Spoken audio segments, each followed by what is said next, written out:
The House will come to order. Please remain standing for the presentation of colors this morning by the Civil Air Patrol.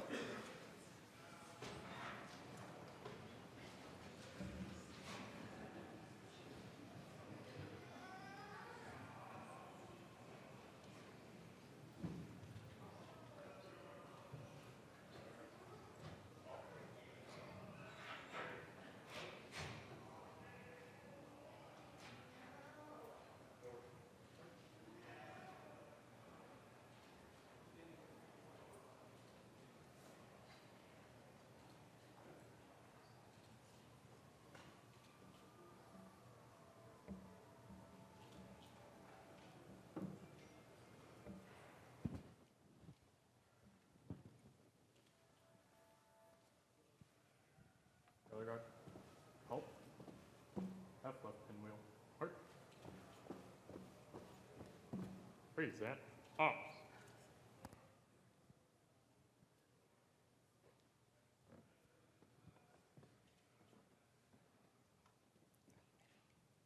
The Civil Air Patrol Cadet Second Lieutenant Tristan Posley will lead us in the Pledge of Allegiance. And the national anthem will be first then.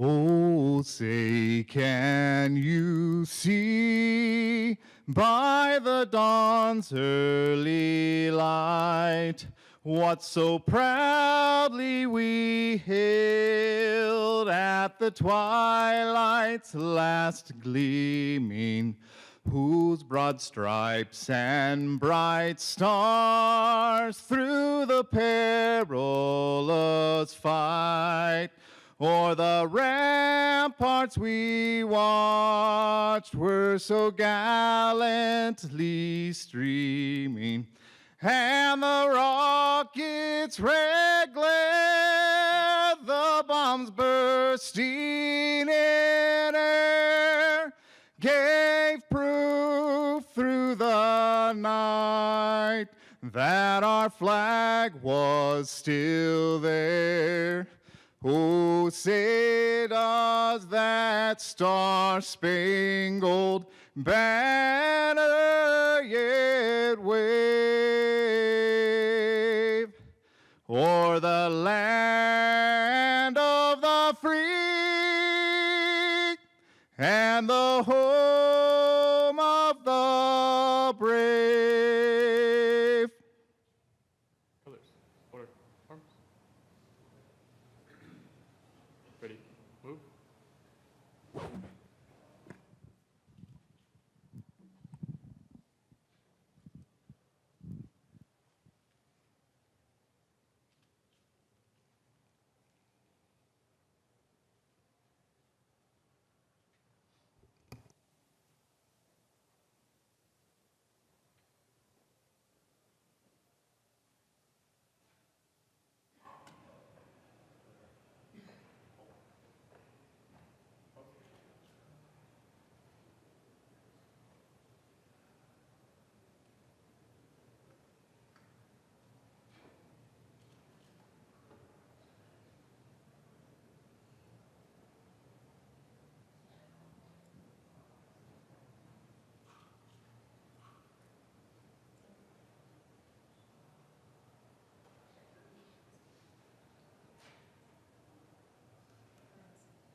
Now, Civil Air Patrol Cadet Second Lieutenant Tristan Posley will lead us in the Pledge of Allegiance.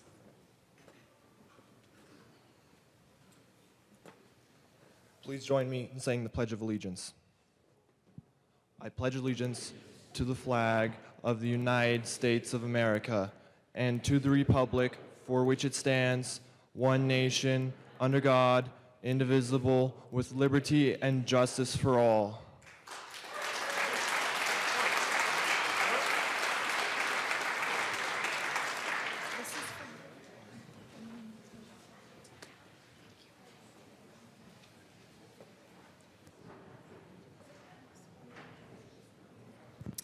Thank you to the Civil Air Patrol Cadet Color Guard for presenting the colors, and to the Civil Air Patrol Cadet who led us in the Pledge of Allegiance.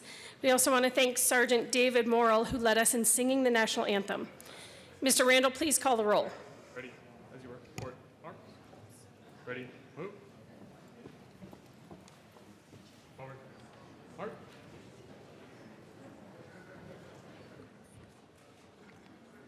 Representatives Arndt, Baisley, Beckman, Benavides, Byrd, Bockenfeld, Buck, Buckner, Buenteo,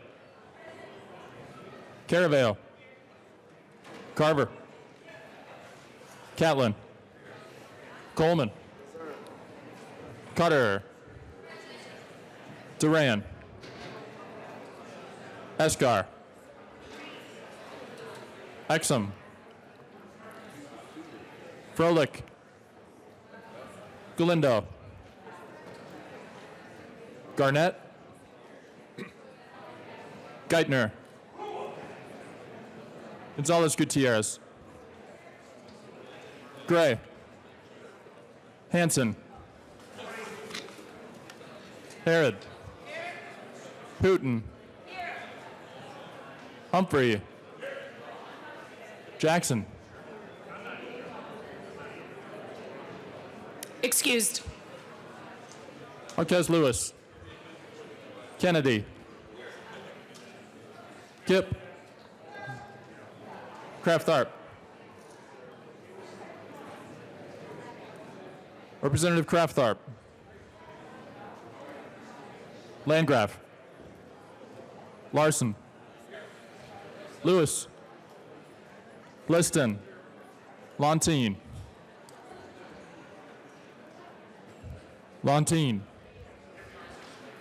Excused. Representative Lontine is present. McCluskey, McKean, McLaughlin excused, Melton, Michelson Janae, Mullica,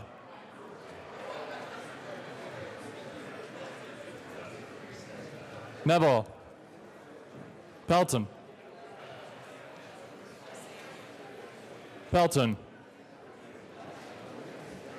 Ransom, Rich, Roberts,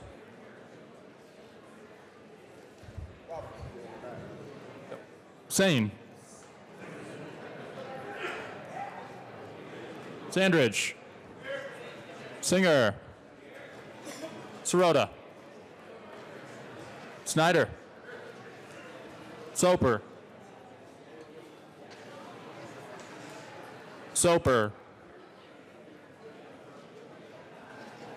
Excused.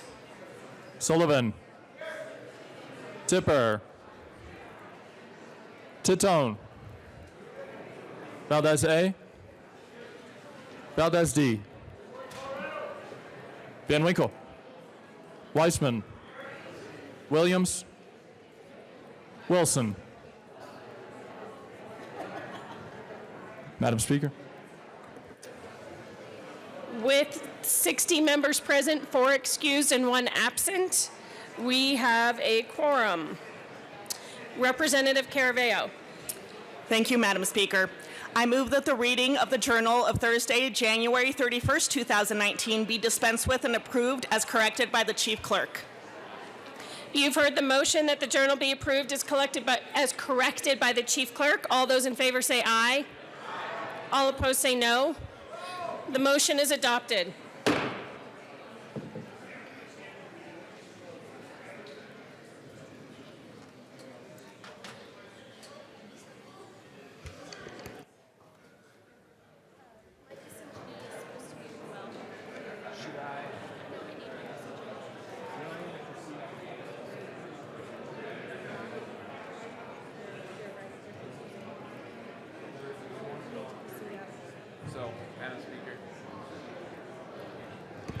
Majority Leader Garnett. Thank you, Madam Speaker. I move to proceed out of order for immediate consideration of resolutions. Seeing no objection, we will proceed out of order for immediate consideration of resolutions.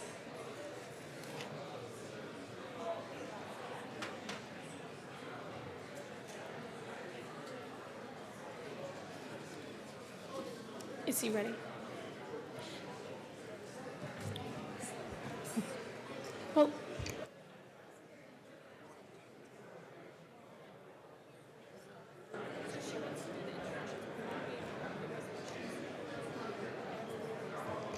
Representative Michelson-Janae and Representative Carver.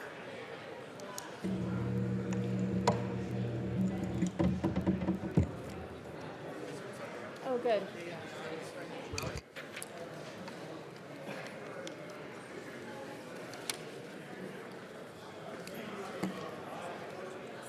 Are we introducing?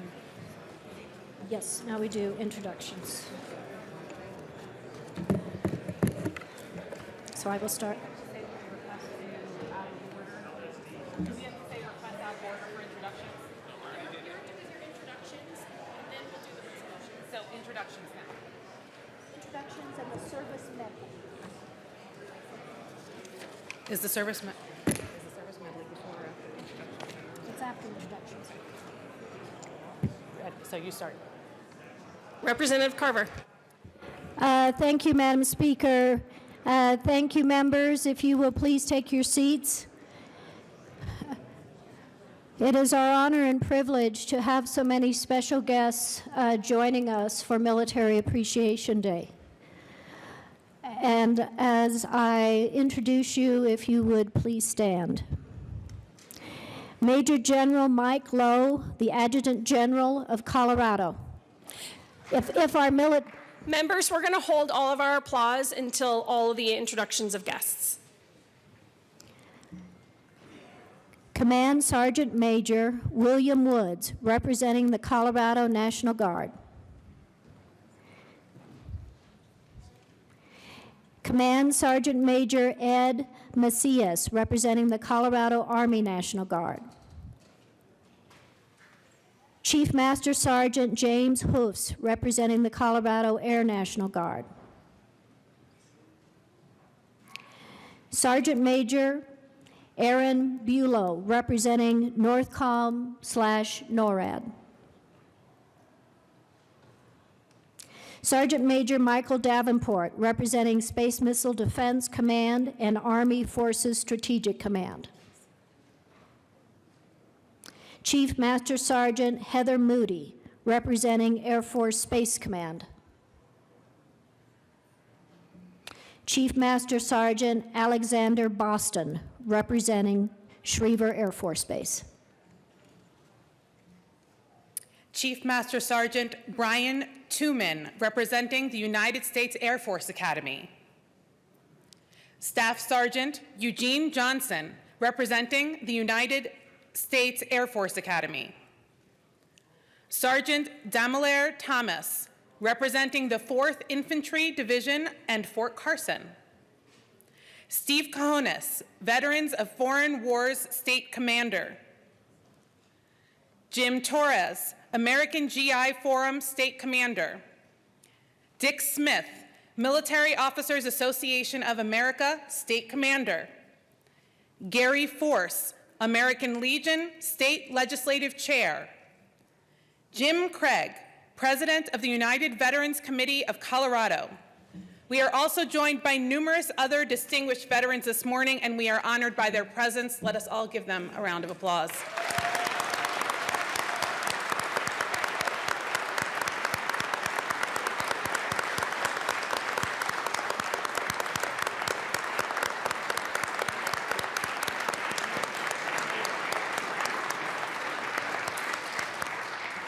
Representative Carver.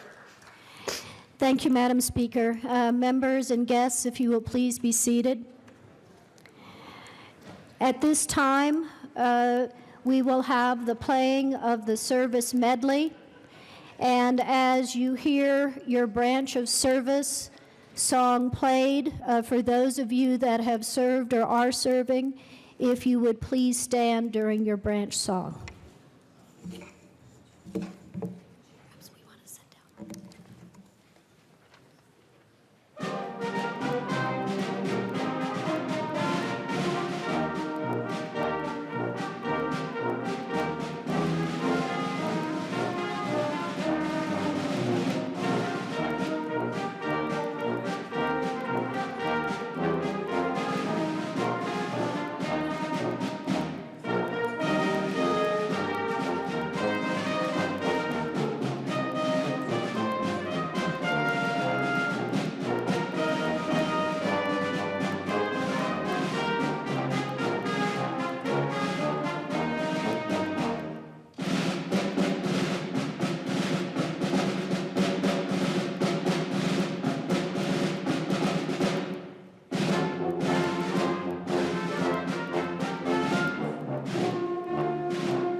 Madam Speaker, may we ask permission to applaud for the beautiful medley? Of course. Let us clap.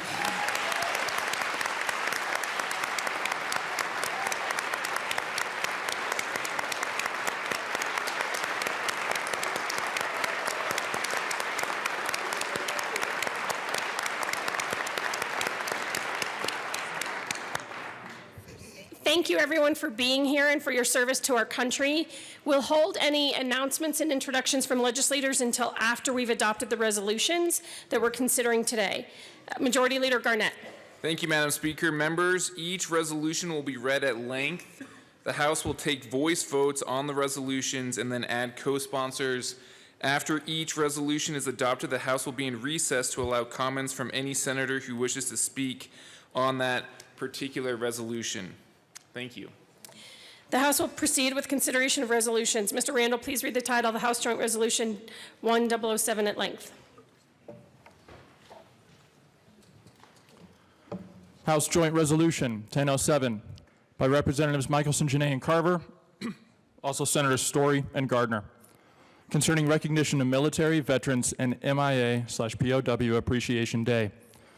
Whereas Colorado has a proud and distinguished history of dedicated military service by men and women of this state whose courage, heroism, and sacrifice preserve the liberties and democratic way of life set forth in our state and federal constitutions. And whereas Colorado is home to a significant number of military installations, including Fort Carson, the United States Air Force Academy, Buckley Air Force Base, Peterson Air Force Base, Shriver Air Force Base, and Cheyenne Mountain Air Force Station, they contribute not only to the national security of our nation, but to the economic health of our state. And whereas Colorado benefits significantly from the presence and military service of more than 49,000 men and women in our state who serve in the United States Army, Navy, Air Force, Marine Corps, and Coast Guard, the branch reserves, the Colorado National Guard, and the Civil Air Patrol. And whereas the men and women of the Colorado National Guard have served in defense of our nation and as the first military responders in support of civil authorities during domestic emergencies and are celebrating their 159th anniversary this year. And whereas, in times of conflict around the globe, it is particularly appropriate to recognize the Coloradans in all branches and components of the armed services who serve around the world to protect the security and peace of our nation and other nations. And whereas, in addition to active members of the armed services, Colorado is the proud home of more than 403,000 military veterans who have served their country long and well and who bring great honor and distinction to the state. And whereas Colorado is not only home to active duty service personnel and veterans, but also to countless family members of these men and women who display the same dedication, courage, and sacrifice. And whereas we should also never forget the sacrifices made for us by the 94 service members from Colorado declared missing in action or prisoners of war while defending the principles of liberty and justice in conflicts in Korea, Laos, and Vietnam. And whereas disparate and diverse groups of Coloradans, such as persons who are African American, Latino or Latina, or Hispanic, in addition to men and women of all backgrounds, are bound together in the United States Armed Services by their selfless dedication to the spirit of our nation, the ideals of freedom and democracy, and the cause of democracy and stability around the globe. Now therefore be it resolved by the House of Representatives of the 72nd General Assembly of the State of Colorado, the Senate concurring herein, that we, the members of the 72nd General Assembly, hereby extend our heartfelt gratitude to our state's veterans, past and present, to all military men and women currently serving in the armed services, and to the family members of active duty personnel and veterans, and that we remember and honor these prisoners of war and those missing in action from previous conflicts. That we express our continued partnership with and support of Fort Carson and maintain our strong commitment to supporting ongoing military training at the Mountain Post. And that we encourage the citizens of Colorado to join in the celebration of Colorado's military, veterans, and MIA/POW Appreciation Day on February 1st, 2019, in recognition and honor of the thousands of fellow citizens in the military who protect and serve their communities, state, and country. Representative Carver. Thank you, Madam Speaker. And members, please be seated.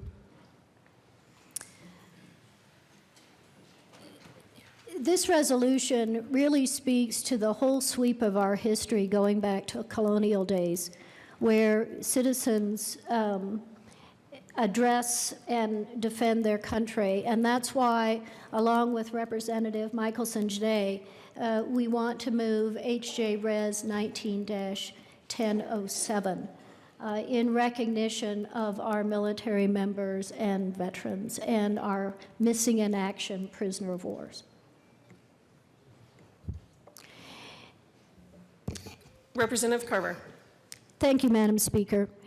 And throughout the many conflicts, declared wars, and those official and perhaps more informal, citizens have stepped up and served their country.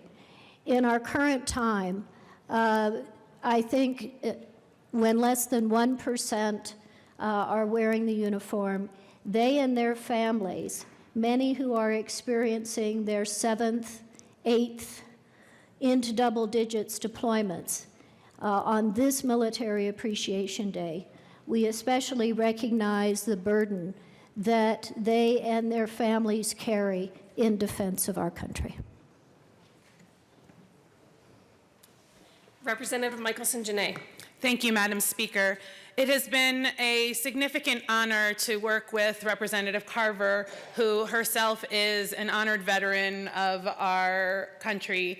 And I stand here as the mother of an active duty United States Marines Corps sergeant, the wife of an Air Force veteran who I think is in the room somewhere, and the daughter of a Navy vet and the granddaughter of an Army vet. Our family commitment to service is deep, and my hope today, as we attempt to honor your service with words which can't possibly hold the contents of the gratitude that we have to you for our country, for our safety, and for our liberty, that today, in our brevity and in the words that we share, that are words of veterans themselves or spouses, surviving spouses, that you feel the love, the honor, the dedication that we have to you for your service to us. So I say thank you. Representative Carver. Thank you, Madam Speaker. And at this time, members of the House who may wish to speak, some of whom who may have letters from veterans, service members, military family members, please come forward if you wish to speak on HJR 19-1007. And members, we will have members of the House speak, then we will pass the resolution, then we will go into recess so that each senator can speak that wants to. So at this time, Minority Leader Neville. Thank you, Madam Speaker. Members, this is a letter from Janet Farley of Colorado Springs. Dear state legislators, some people are content to read about history. Others, like our servicemen and women in uniform, choose to make it instead. If you aren't already personally familiar, know that their jobs are not for the faint of heart. It takes a certain kind of special person to voluntarily serve in uniform and a near saint to be married to one. Those who serve our country, many from families with members who have served before, do what they are told to do, whether they personally agree with the reasoning behind the words or not. They don't have the luxury of calling in sick or taking a personal day. They go where they're told, often in harm's way and far away from their families, not knowing when they will return. They do it over and over and over again. During those separations, communication with their loved ones can be sketchy at best. They routinely miss the sweet stuff of life, such as dinners with family, births of new members, birthdays, wedding anniversaries, holidays, their children's first steps, recitals, and ball games, just to name a few of those things. Sometimes they don't make it back because they have made the ultimate sacrifice in some faraway land. Others may come home, but they're not quite who they were before, either mentally, physically, and or emotionally, and lives are forever changed. They are the backbone of our great state of Colorado, our fine nation, and our democracy.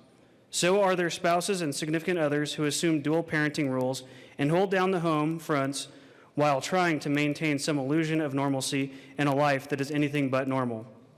Those professionally minded spouses who chose love over their careers continue to face unemployment and underemployment at staggering rates, even in our current period of low employment. Military brats, a term of great affection in our world, become masters at packing up and moving to new places and making new friends. Or they don't, and our hearts break as a result, and we deal with the best we can because we're in it regardless, until we've had enough and we're not. We owe our service men and women and their families more than we can ever repay them. We can and must continue to honor them and support them, choosing meaningful legislation over nice words, military discounts, and bumper stickers. This is from Janet Farley, a U.S. Marine Corps brat, a proud Army spouse veteran, the Mil-Spouse Career Program Manager at Mark Carmel Veterans Service Center in Colorado Springs, Colorado. Representative Gonzalez Gutierrez.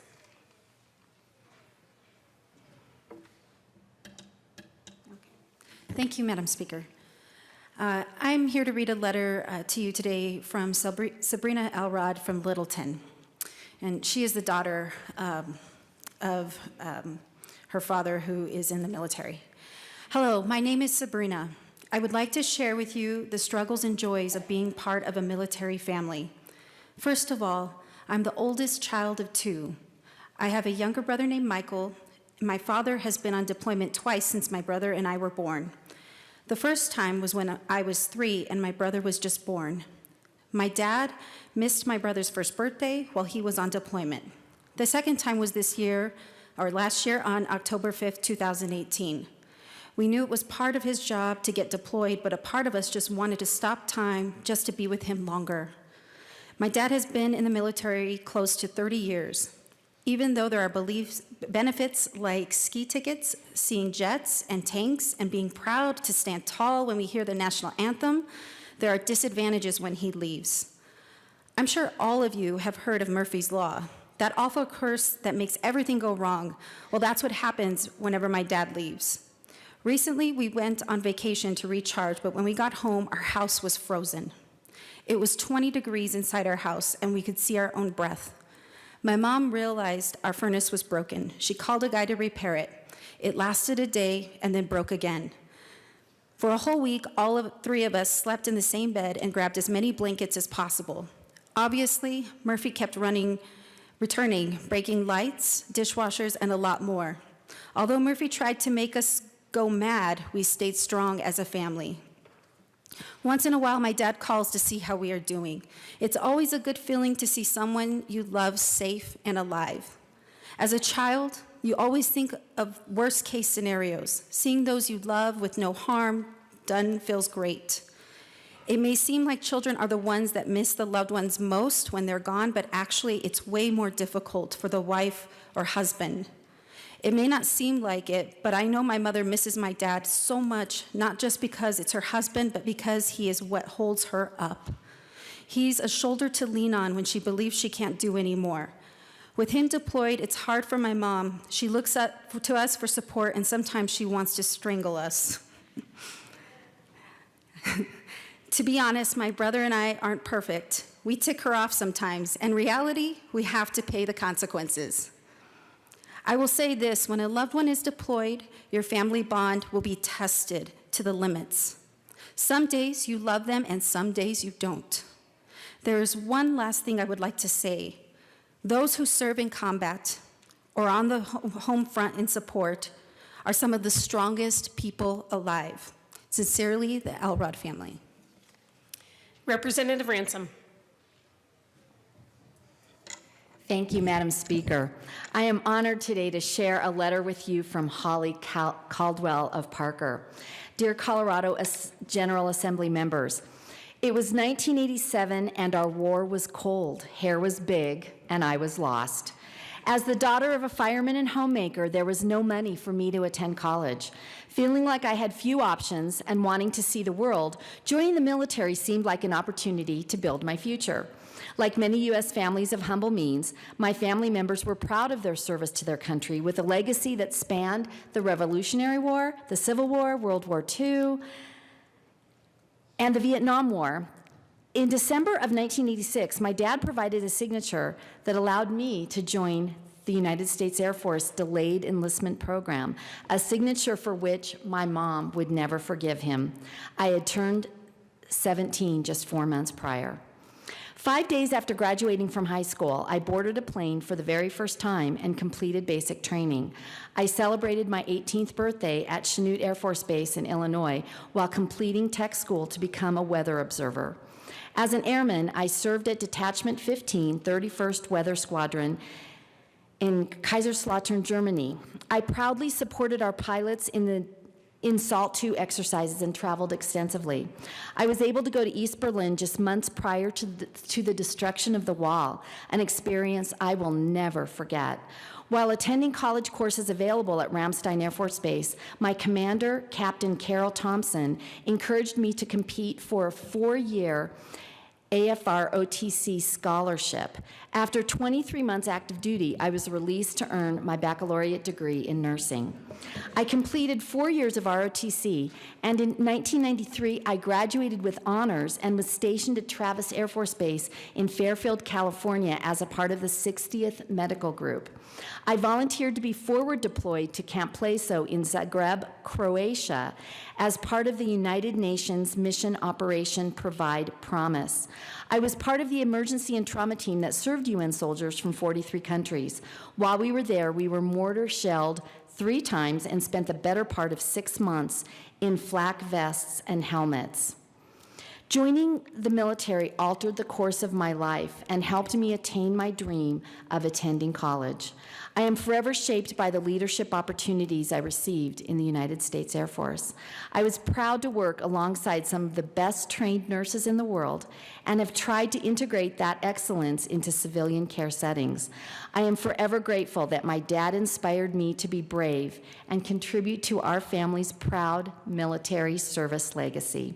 Sincerely, Holly K. Caldwell, PhD, RN. Representative Froelich. Thank you, Madam Speaker. It is my honor to read a letter from Steve Janko, Major U.S. Army from Colorado Springs. Dear sirs and ma'ams, I think it's important for the good people of Colorado to know that there are a handful of funny events that happen during a combat deployment. The following story is one such event. It occurred on March 31, 2004, when the U.S. Army's 1st Infantry Division was tasked to transport Iraqi civilian volunteers to Baghdad for Iraqi Police Academy training. Our convoy started in northern Iraq and arrived after a 4-hour journey through some pretty scenic territory. Much to our surprise, our Iraqi recruits suddenly changed their minds about starting their police training once they realized it would occur at the Baghdad Police Academy. Apparently, our Iraqi volunteers couldn't believe that there was no free trip to places like Canada or Germany for their police training. I asked the Iraqi police recruits, where did you get the idea your training would occur outside of Iraq? Here's the funny part. The reason they thought they were going to a foreign country was because our high headquarters provided each Iraqi police recruit with a packing list which included winter coat as one of the required items. To the Iraqi recruits, this was clear evidence they would be leaving Iraq and heading to cold weather because the weather in Iraq usually ranges from warm to super hot. How did my unit solve this problem so it wouldn't happen again? The answer, I asked Higher HQ to take winter coat off the packing list for the next Iraqi Police Academy class. It worked, problem solved. Signed, Major Stephen Janko, U.S. Army. Representative Buck. Thank you, Madam Speaker. And I just have to say what an honor it is to share a story from Dean Murrick out of Fountain, Colorado. But I want to, what an honor it is to be in the presence of so many incredible men and women who have served our country. So grateful that you are here. But this is a letter from Mr. Merrick from Fountain, who just shares his time in the Army. As I sit home reminiscing about the time in the U.S. Army, two words come to my mind: honor and privilege. Even though my time in the Army had its ups and downs, it was still an honor and a privilege to have served in the United States Army after 9/11. I felt it was my duty and obligation to serve in this beautiful country we call the United States of America. I still remember the first day I walked in the recruiting station, and my recruiter said, "I will see the world," and he did not disappoint me. I still remember the names of the drill sergeants, the impact they had on my life, even though I was only there for a short while. I still remember the cadences and the nonstop physical training to ensure I pass my PT test, graduate, and off to war I go. My first duty station was Germany because my battle buddy didn't want to leave the United States. So we exchanged duty station, and it's a decision I will never regret making. Few months in Germany, and we were shipped to Kuwait because the war had just started in 2003. I did 3 other combat duties after my initial tour. I did 3 tours in Iraq and my final tour in Afghanistan in 2014. In 2016, I was deemed medically unfit for duty and medically retired from the Army. Do I miss it, I ask? The answer is unequivocally yes. I have lost a few friends along the way, but I've made new ones. I have laughed, cried, and fought alongside some of the bravest men I've ever met. Men who were and are the keepers of the brothers and sisters in arms. I've made some personal sacrifices and part ways with my ex-wife, but I would do it all over again if I had to. This will defend, proud of the United States infantry veteran. Thank you again. Representative Michelson-Janae and Representative Carver. Thank you, Madam Speaker. May we vote on the resolution? Yes. The motion before us is the adoption of HJR 1007. All those in favor say aye. Aye. All opposed say no. HJR 1007 is passed. Representative Michelson-Janae. Madam Speaker, I move that we add this morning's roll call as co-sponsors on to HJR 1007. Seeing no objection, the morning roll call will be added as co-sponsors to HJR 1007. Majority Leader Garnett. Thank you, Madam Speaker. I move that the House stand in recess to allow senators to talk on this resolution. Seeing no objection, the House will be in recess. Senator Gardner.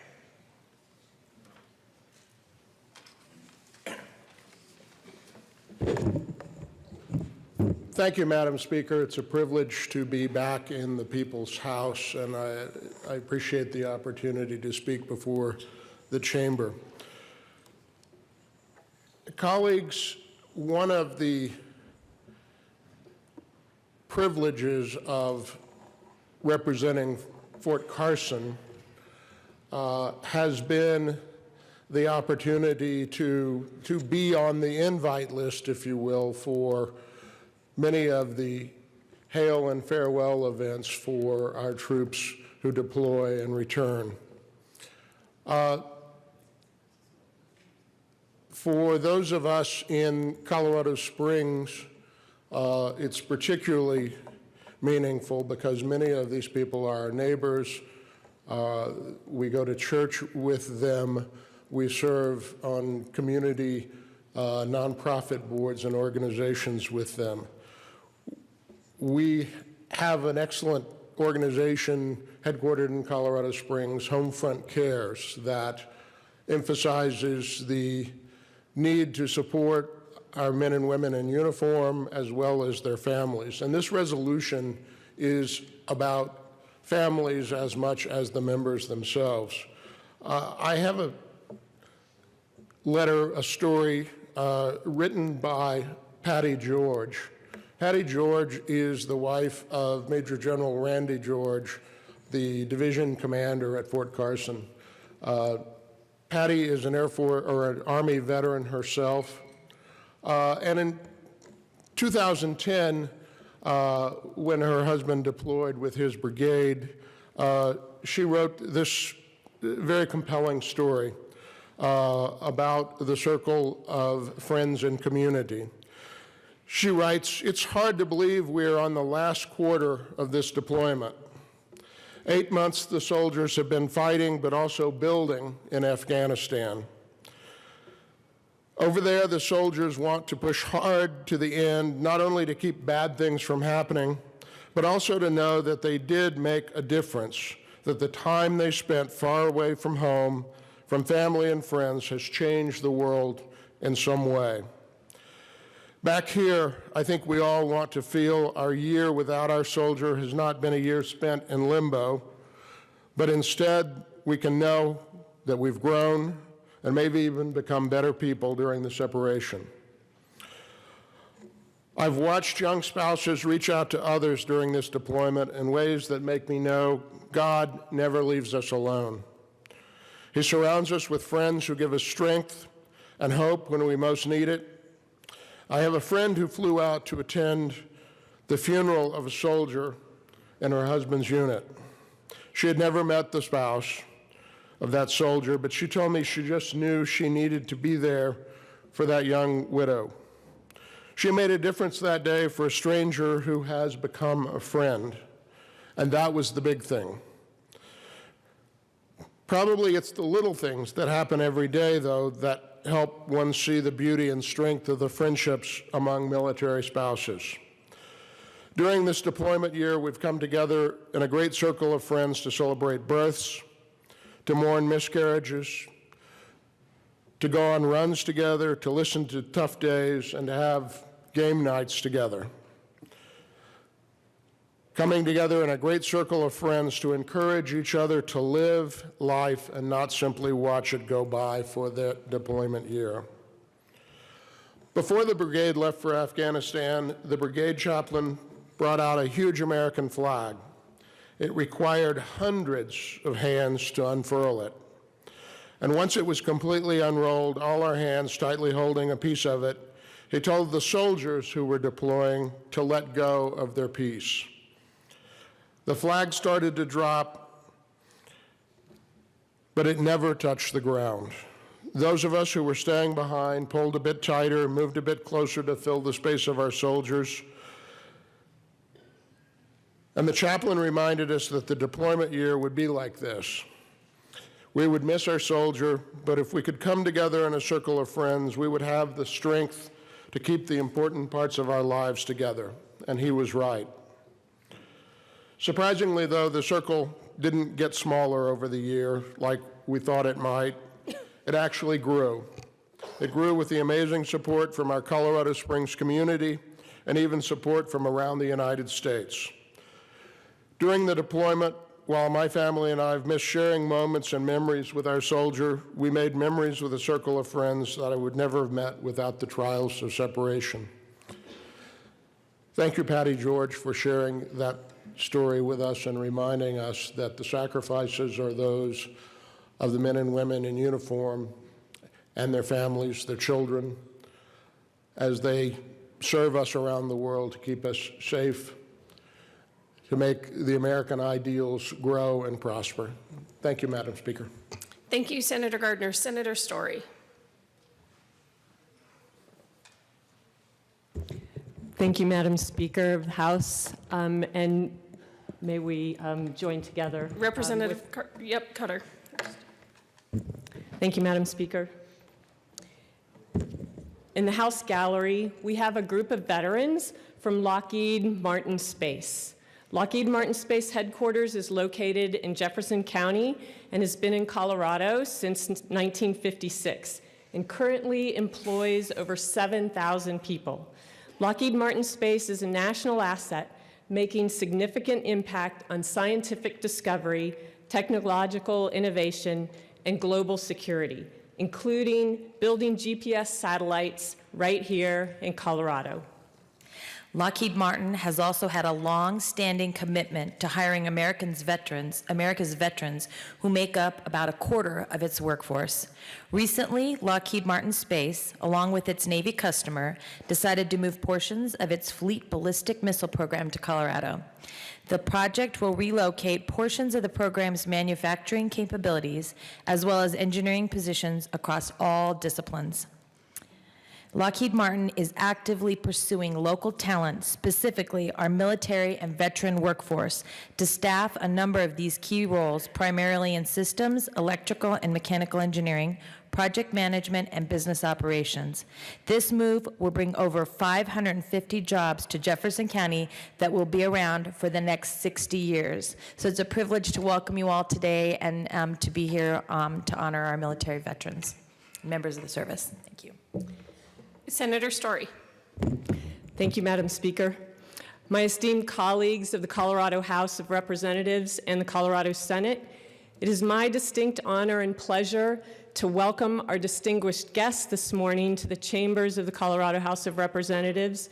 And in particular, I would like to recognize and honor the members here today of the military, the veterans of the armed forces of the U.S. Army, the veterans of the U.S. Navy, the veterans of the U.S. Air Force, the veterans of the U.S. Marine Corps, and the veterans of the U.S. Coast Guard, to include former prisoners of war and those who returned but were missing in action. And I also wish to honor those veterans, MIAs, and POWs who are not with us today.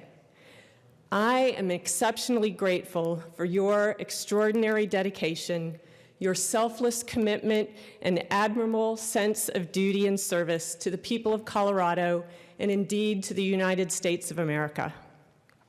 I have never served in the military, but in my lifetime, I have developed a strong sense of appreciation and gratitude for those who do. I was raised in a military family. My father was a career Army officer and a decorated pilot. I have a brother who's a career Marine and another brother who spent many years in the Air Force Reserves. My father served in the Korean War, and when I was just entering first grade, my father was deployed to Vietnam, precisely 10 days after my youngest brother was born. My dad left behind a wife and 4 kids in a 2-bedroom apartment after we had abruptly moved off post from Fort Benning, Georgia. My dad was a helicopter pilot. He flew Huey helicopters in the early years of the Vietnam War. This meant he flew troops into the front lines and broken soldiers back to camp. And one day, when he was flying on a mission low to the ground, his chopper took on enemy fire, and he was wounded. My dad was honored with the Purple Heart, and also with the Distinguished Flying Cross. And I was lucky, he was lucky, he got to come home. I will never fully understand where you have been or how you have powered on as veterans, but on behalf of everyone in this room and those who might be watching online or on TV, and if I may, on behalf of all Coloradans and indeed the people of this country, I extend my most sincere gratitude for your commitment to protect America, this great country, always this great country, the United States of America. And for those of you who couldn't listen or didn't hear, welcome home. The House will come back to order. Mr. Randall, please read the title of Senate Joint Resolution 003 at length.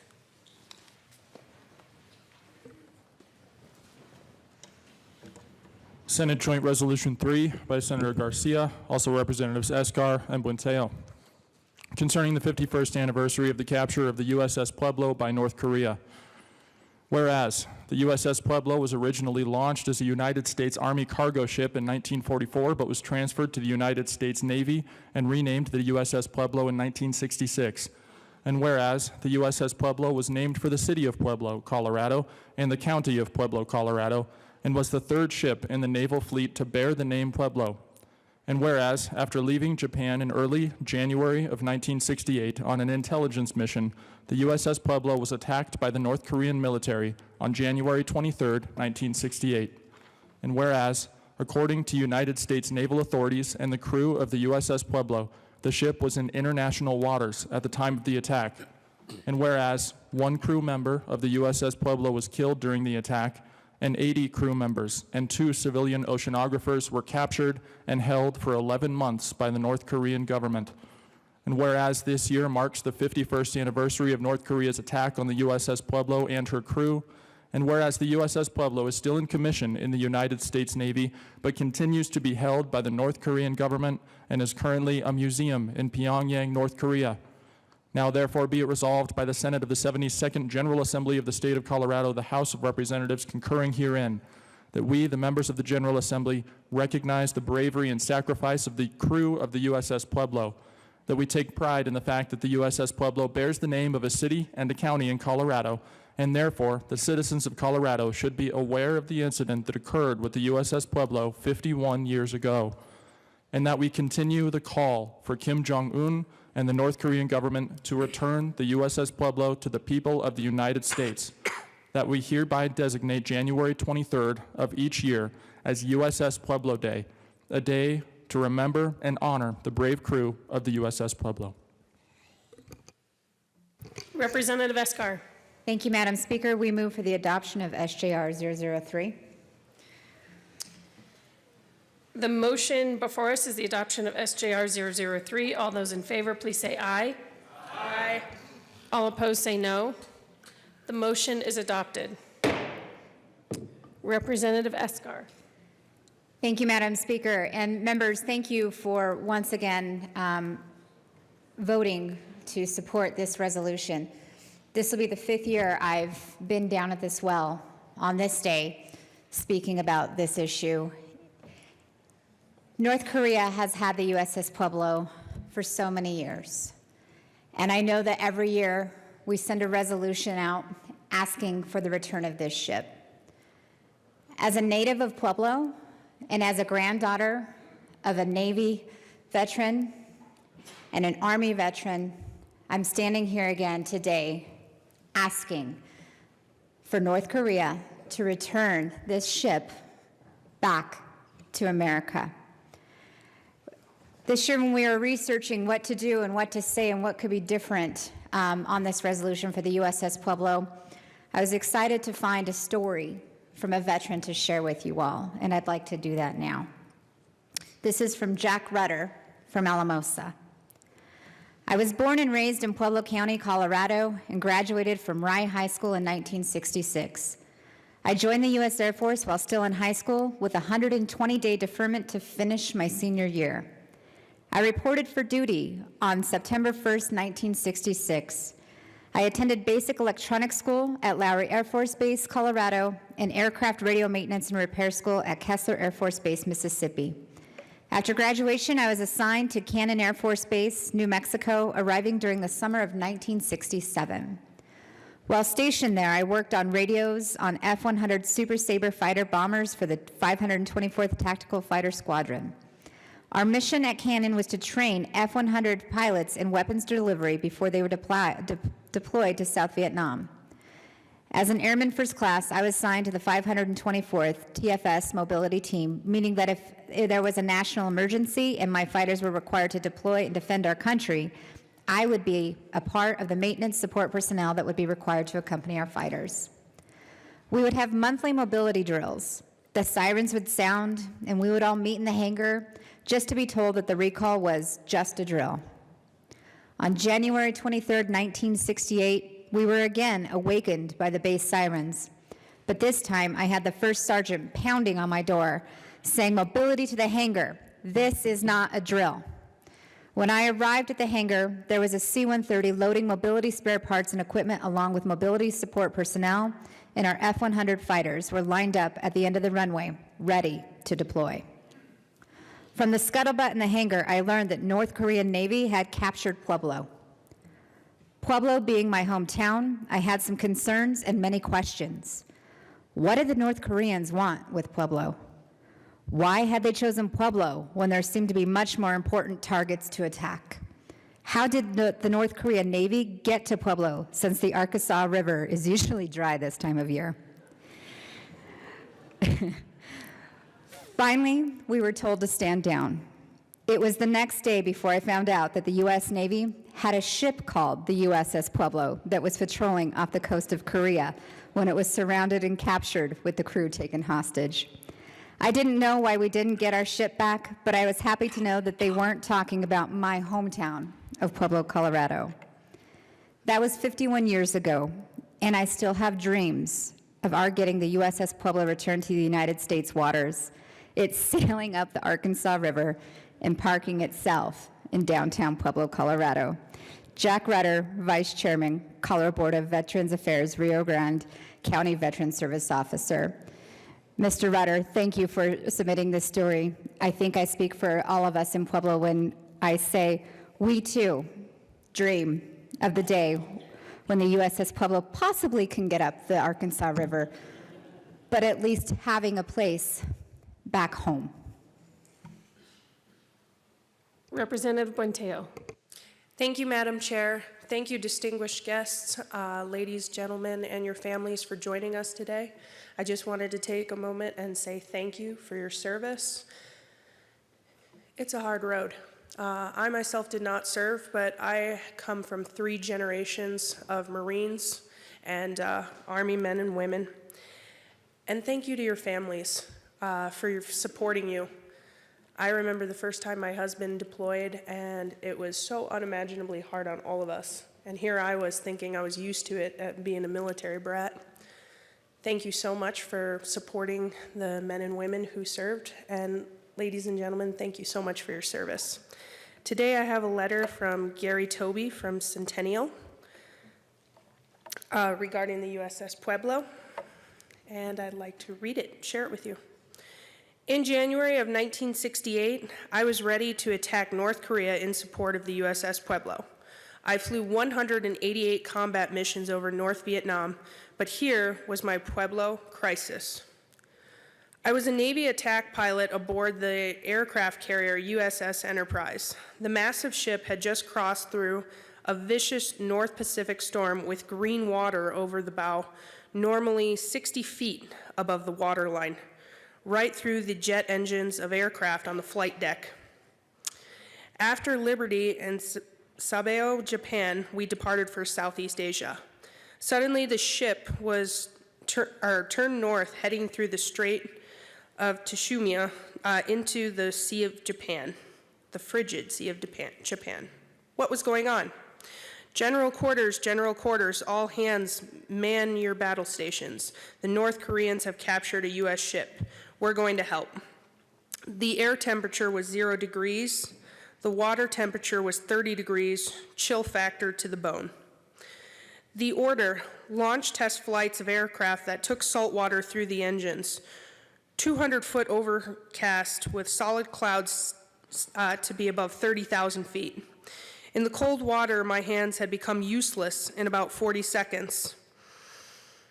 Upon catshot, my single engine, my single seat, A4 Skyhawk went into manual tail. I had no hydraulic boost for the up and down control of the aircraft. To get me out of the way, flight controllers vectored me north to orbit in the clouds until planned recovery. Then Champ 405 Vector 10 climbed to 25,000 feet to intercept the Bear bomber inbound from Vladivostok. What? What about the fighters? They were south, not in position. So I vectored behind the Bear. I never saw a thing but the clouds.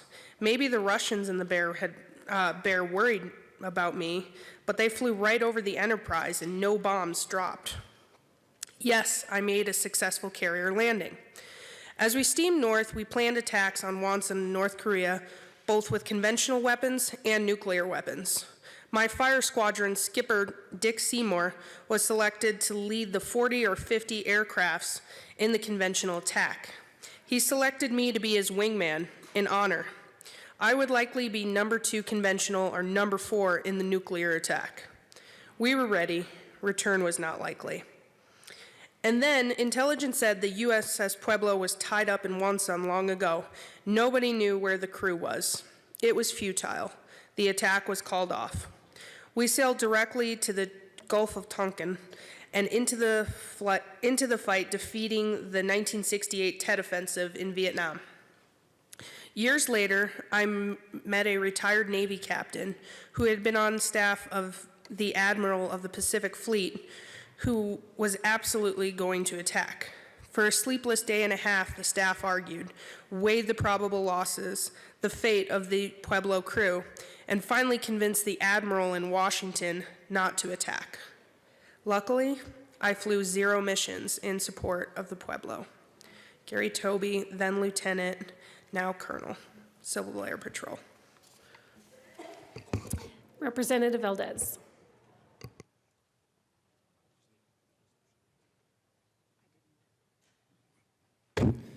Thank you, Madam Speaker.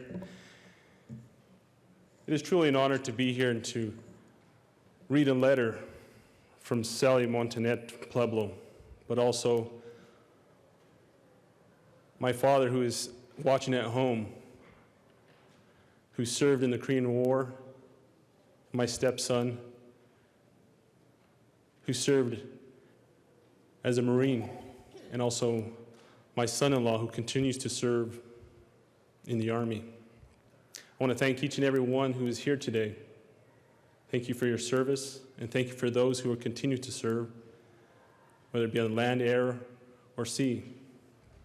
This letter is from Sally Martinet, retired United States Marine Corps, CWO2. I served 20 years in the Marine Corps. I joined the Corps in 1974, not a popular choice for women at the time. However, the decision to join the Marine Corps set me a path to become the person I am today. I've been out of high school for a year and attending vocational school for medical record management, but I was still not sure what to do with my life. Joining the Marines gave me focus. 5 years into my service, I met my husband, a fellow Marine, and together we have raised 5 children, 2 of which joined the Marines as well. The most significant experience of being a Marine was discovering how strong I really am. Physically, I pushed myself to the limits with daily runs of 5 miles or more, plus other PT needed to maintain top form. Mentally, I pushed myself to balance and fulfill my obligations to my family, my Marines, my country. Emotionally, I pushed myself to seek out experiences in my career and to the communities where I lived. Most people who join the Marines do so because it is their duty. This is true for me in the military, to see a family built around the sense of duty. And to this day, some of the Marines I met while in the Corps are some of my closest friends. No matter where we land in the world, we are connected to one another because we are always Marines. And we always support one another. Compared to many modern veterans, I had a tame career. I never saw combat. However, that does not mean my time was easy. There was nights I wanted to be with my family, but duty called me away. There were days I wanted to be with my Marines, but my family needed me home. I know I stumbled as a Marine, as a parent, as a wife.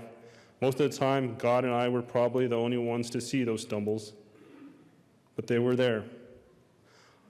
All I could ever do is pick myself up, take a moment to breathe and remind myself I have duties to fulfill. It was my choice to serve. It was my choice to have a family, and I'm proud of both. Because of my time as a Marine, I was able to see the world with my children and my husband. I had a chance to teach my children about duty, honor, and service. I developed the skills, confidence, and the drive to start my own business. Because of my time in the Marine, I had a military family that gave me unending support and love. The time was not always easy, but it always was worth it. Having retired in Pueblo, Colorado in 1994, I have been proud to call my husband's home state of Colorado's home for the past 24 years.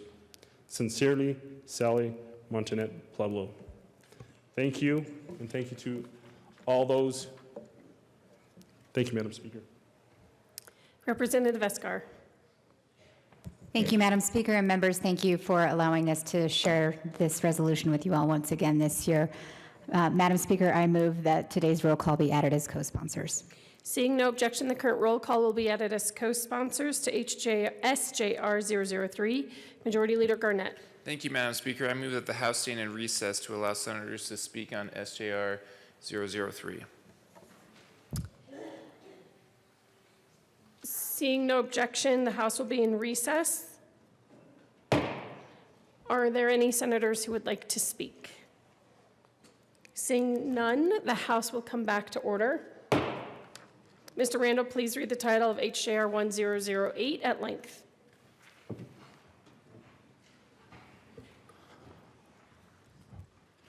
House Joint Resolution 1008 by Representatives Exum and Buckner, also Senators Williams and Fields, concerning recognition of African American veterans.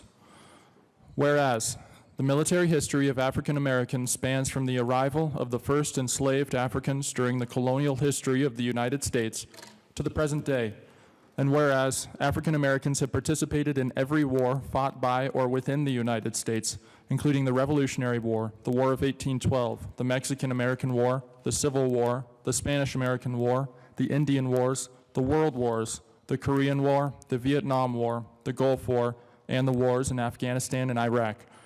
And whereas nearly 187,000 African American soldiers served during the Civil War, roughly 350,000 African American soldiers served during World War I, and another 2.5 million registered to serve during World War II, with many more African Americans serving in the years since World War II. And whereas on July 26, 1948, President Harry S. Truman signed Executive Order 9981, integrating the military and mandating equality of treatment and opportunity for African American soldiers. And whereas desegregation of the military was not complete for several years, and all African American units persisted well into the Korean War. And whereas the last all African American unit was not disbanded until 1954. And whereas until the Korean War, African American veterans were precluded from direct access to benefits from the Veterans Administration, which included VA housing loans, employment assistance, unemployment benefits, and health care. And whereas African Americans continue to serve in the United States military, providing exemplary service, duty, integrity, dedication, and commitment to our great nation. And whereas currently 12% of the United States Armed Forces are African American, of those, the majority are African American women. Now therefore be it resolved by the House of Representatives of the 72nd General Assembly of the State of Colorado, the Senate concurring herein, that we, the General Assembly, in recognition of the heroic efforts and great sacrifice of African American veterans, hereby encourage this commemoration throughout the House and the Senate. Representatives Buckner and Exum. Representatives Buckner. Thank you, Madam Speaker. We move for the adoption of HJR 1008. The motion before us is the adoption of HJR 1008. All those in favor say aye. All opposed say no. HJR 1008 is adopted. Representative Buckner. Thank you, Madam Speaker. What a glorious day. What a wonderful day to thank all of those who have served. And I want to say for all those who have served, because when you serve and fight for your country and fight for freedom, we are including all. This includes all. But this resolution is honoring the African Americans who served in all the wars. My father wanted to serve, and he couldn't because he had a heart condition. And it was always a regret because he wanted to tell his country how much he wanted to fight for freedom. In my family, I have a long list of those who served. An uncle, Uncle John William Todd, he used to talk about serving all the time. After church, we always had Sunday dinners, and at those dinners, serving in the Army always came up. Other uncles who were with us at those dinners, I swear every month when we had dinner together, we talked about serving. One of their biggest regrets is that even though they were serving to fight for our country, they were not allowed to sleep with the other soldiers. They couldn't eat in the same lunchroom or dinner areas with the soldiers, and this was really regretful and hurtful. But through it all, they said all that mattered was that they were fighting for freedom, and these were minor things, unfortunately minor to them, because they wanted to fight for their country with valor and distinction and pride. So those things, the valor and the pride, really overshadowed so many frustrations and prejudices that they went through. On this special day, I just want to thank those soldiers who faced discrimination and those soldiers who fought for us, fought for all of us, no matter what color. I just want to thank you. And I don't want to go on and on about this, but this is such an important day, and I am honored to stand here today to thank all of you who served. And with that being said, thank you for your service once again. Representative Exum. Thank you, Madam Speaker. I'm also honored to bring this resolution along with Pro Tem Representative Janet Buckner.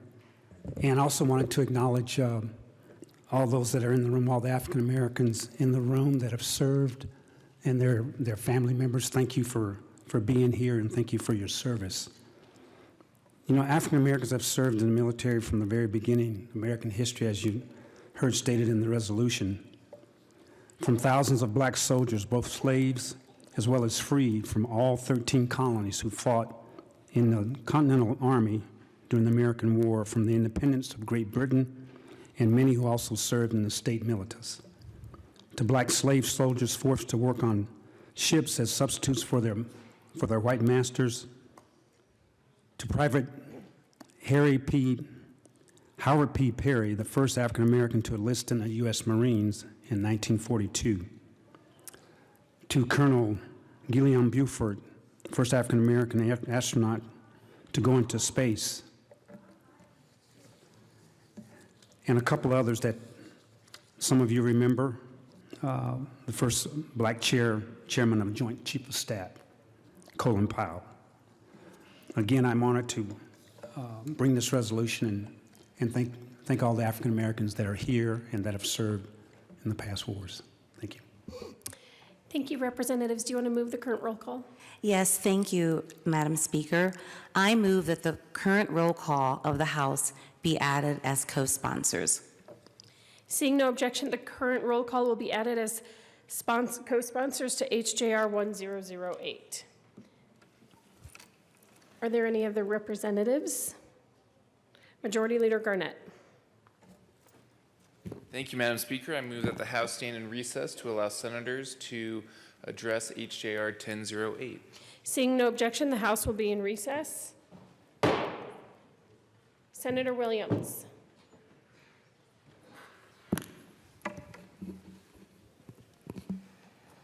Thank you, Madam Chair. And I rise in support of HJR 19-1008 with my colleagues who stand here with us today. It's an honor to be here also, and I want to personally say thank you to everyone in the chamber who has served, who have made the sacrifice to protect our freedoms. My family personally has served in many of the armed forces. My family and my brothers have served in the Army. I've had uncles in many of the Army, the U.S. Army. My father served in the Navy in World War II and has shared a lot of stories about being on a ship out in the middle of nowhere, as we would consider it. My grandfather, he served in the Army, and we have a family history heirloom of his discharge papers. My own son served in the Air Force, and I have a niece who has retired from the Navy. But what I want to share with you today, that sometimes in history, African American women and their contributions to our country is sometimes forgot. And so what I'd like to share with you is that African American women played a major role in the colonial period by providing support to the militia. They helped take care of wounds. They walked alongside men in building forts from safety from both the Indians and the British. They played major roles as spies during the Revolutionary War. Sometimes black women disguised themselves as men and fought side by side against them with the British and kept homes so that white men could go near their husbands and women during these engagements. In the War of 1812, it was basically a naval war. Female assistance was limited to making bandages and tending to the sick and wounded sailors and taking care of farms. Many of you are familiar with Harriet Tubman. During the Civil War, she was an inspiration to all who loved and valued their freedoms. She served as a Union spy, an unpaid soldier, a volunteer, and a freedom fighter. Another former slave, Susan King Taylor, was famous for her service during volunteering during the Civil War. Clara Barton, founder of the American Red Cross, who inspired her. Taylor, Susan King Taylor, volunteered as a nurse and launderer for black Civil War troops as she traveled with her husband's unit, the 33rd United States Colored Troops. During the Spanish-American War, black American females played roles of nurses. Many of black female volunteer nurses were told that they were immune to diseases because their skin color was darker and thicker. Because of this, many of them exposed themselves to diseases and became casualties when they returned home. During the First World War, the National Association of Colored Graduate Nurses had been founded in 1909. In 1917, the co-founder of the Red Cross urged black nurses to enroll in the American Red Cross. They did so, and they served again by making bandages, taking over jobs that men had held so they could be soldiers. They worked in hospitals and troop centers and serving in other relief organizations as well as the previous wars. They were home to write letters for illiterate soldiers and read them and mailed them to them. It was not until the World War II in 1942 that women were officially allowed to serve in great numbers in the armed forces. The majority of African American women served in the Women's Army Corps. 4,000 were African American women in the U.S. Coast Guard who simply weren't there just because any opportunities for them. They wanted to serve their country. Desert Storm. African American women served with distinction during Operation Desert Storm as officers, non-commissioned officers, and enlisted soldiers. 40% of them were African Americans.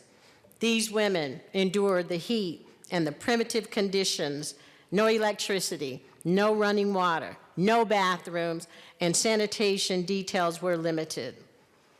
An African American woman by Lieutenant Phoebe Jeter, who headed an all-male platoon, ordered 13 Patriots fired to destroying at least 2 Scuds, Iraqi and surface-to-surface missiles. Members, we want to recognize everyone today, but I hope that you'll put in the back of your mind and remember the contributions of African American women who served in our military.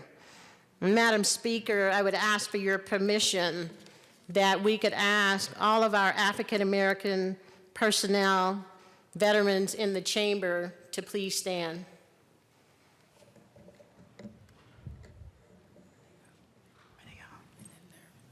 There they are. Can we clap?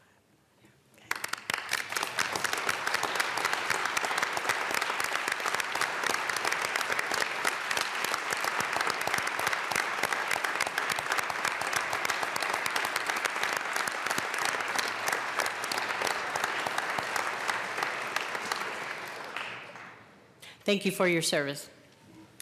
Thank you, Senator Williams. Senator Fields. Thank you, Madam Speaker. Good morning, everyone. It's truly a pleasure to be back in the House.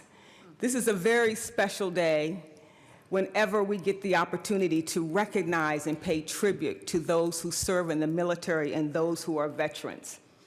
It's a special day for me because I'm reminded of my dad. My dad served in the Army. He served for 30 years. And when I see you all dressed up in your uniforms, it reminds me that we are on one team, and that team is the United States of America. When you come down here on this day of appreciation, it brings me such pride to know that we have committed folks like you who are dedicated to our freedoms and to our liberties, and for that, I am grateful. For those of you who don't have on your uniforms today, I see you. I see you not only in the gallery today, but I see you around town doing some amazing things in our community. So for those of you from the breakfast bunch and those who are here from TRIA, I just want you to know that we see you and we thank you for all that you do. To all the folks that are here today who have served, especially the Gold families and the women and men, I want to thank you for your service. I want to thank you for defending our country, for our freedoms, and for your sacrifice. I never truly understood the meaning of sacrifice when I was growing up. My dad served, but I never knew what sacrifice meant. He defended the country in Vietnam not once, but 2 times.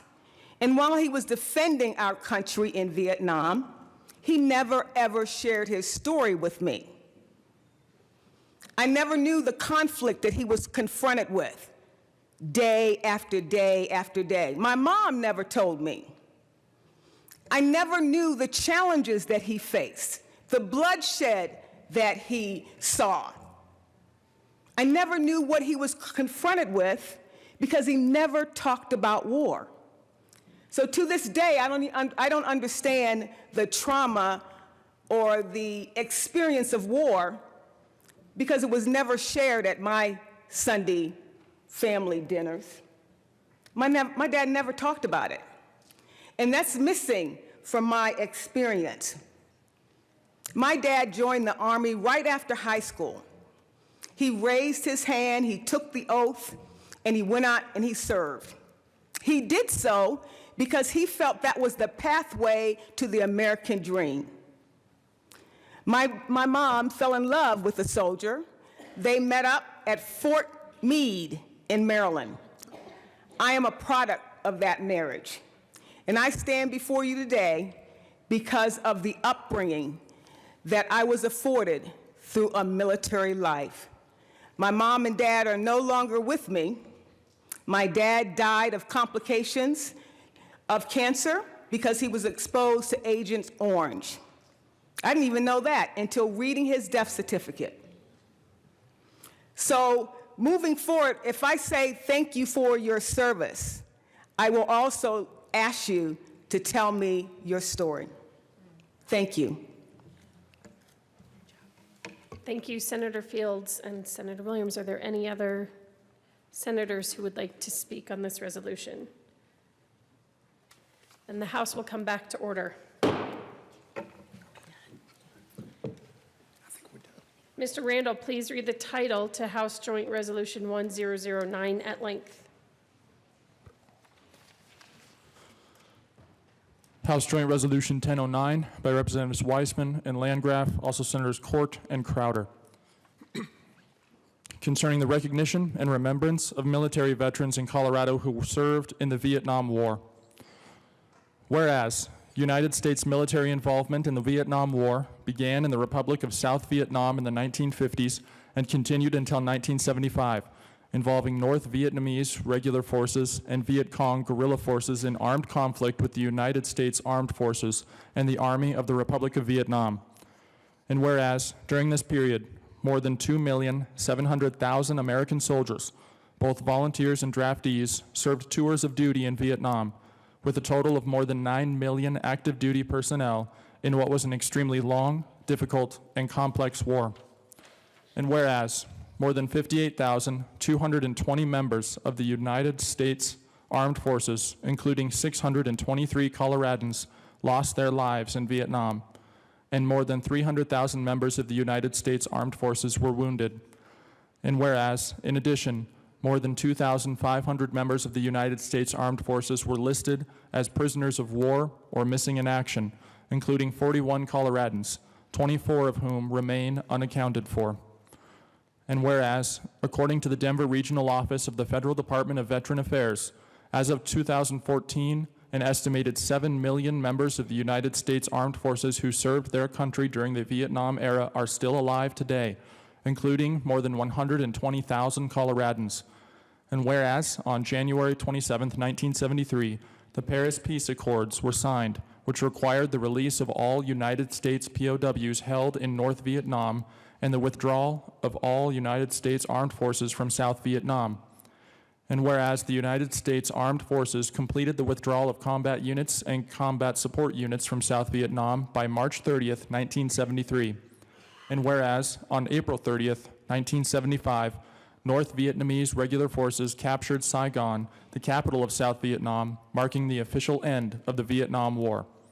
And whereas, as American military personnel completed their tours of duty in Vietnam, they returned home to a citizenry that was divided in its opinions of that conflict, and many people failed to distinguish their political and philosophical viewpoints toward the war from the individuals who had served.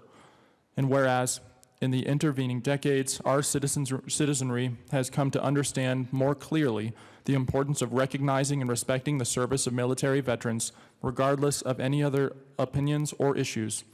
And whereas the need for a formal recognition of the return of veterans from the Vietnam War is as important now as ever, not only for those veterans who served, but for all citizens. And whereas April 30th, 2019 marks the 44th anniversary of the end of the Vietnam War, and whereas 2019 also marks the 50th anniversary of the peak period of American involvement in the Vietnam War, now therefore be it resolved by the House of Representatives of the 72nd General Assembly of the State of Colorado, the Senate concurring herein, that we, the members of the Colorado General Assembly, hereby honor the service and sacrifices of the military veterans in Colorado who served in Vietnam, including the South Vietnamese soldiers who served alongside American troops. That we recognize the particular challenges faced by many of these veterans, both while serving in Vietnam and upon returning home. That we express our appreciation for their fortitude, their activism on behalf of fellow veterans, their steadfast patriotism, their many accomplishments and contributions, and the leadership that they have shown to their families, community organizations, and the state. And we encourage all Coloradans to remember the sacrifices made by Vietnam veterans. Representatives Weissman and Landgraf. Thank you very much, Madam Speaker. We move for the adoption of House Joint Resolution 1009. The motion before us is the adoption of HJR 1009. All those in favor say aye. Aye. All opposed say no. HJR 1009 is adopted. Representative Weissman. Thank you. I move that this morning's roll call be added as co-sponsors. Seeing no objection, the current roll call will be added as co-sponsors. Representative Landgraf. Thank you, Madam Speaker. It's really an honor to stand here in front of you today. I remember this war very well. I remember watching it on TV. I remember watching the people who protest, the flower children, and everything that went with that. It was a time that really did, I think, change our country. I don't know if it changed it for the better or the worse, but I do know that it certainly did change things. And I do have a letter I'd like to read, because everything wasn't bad in Vietnam. There was plenty of bad, but I arrived in Vietnam to begin my first tour of duty on August 1st, 1966. I had been in the Army since 1955 and had been an officer since 1958. I was assigned to a district in the Mekong Delta, River Delta about as far south as you can get. There were no American units anywhere nearby, and I was often the only American within a 20-mile radius. I did speak Vietnamese, and I was Catholic.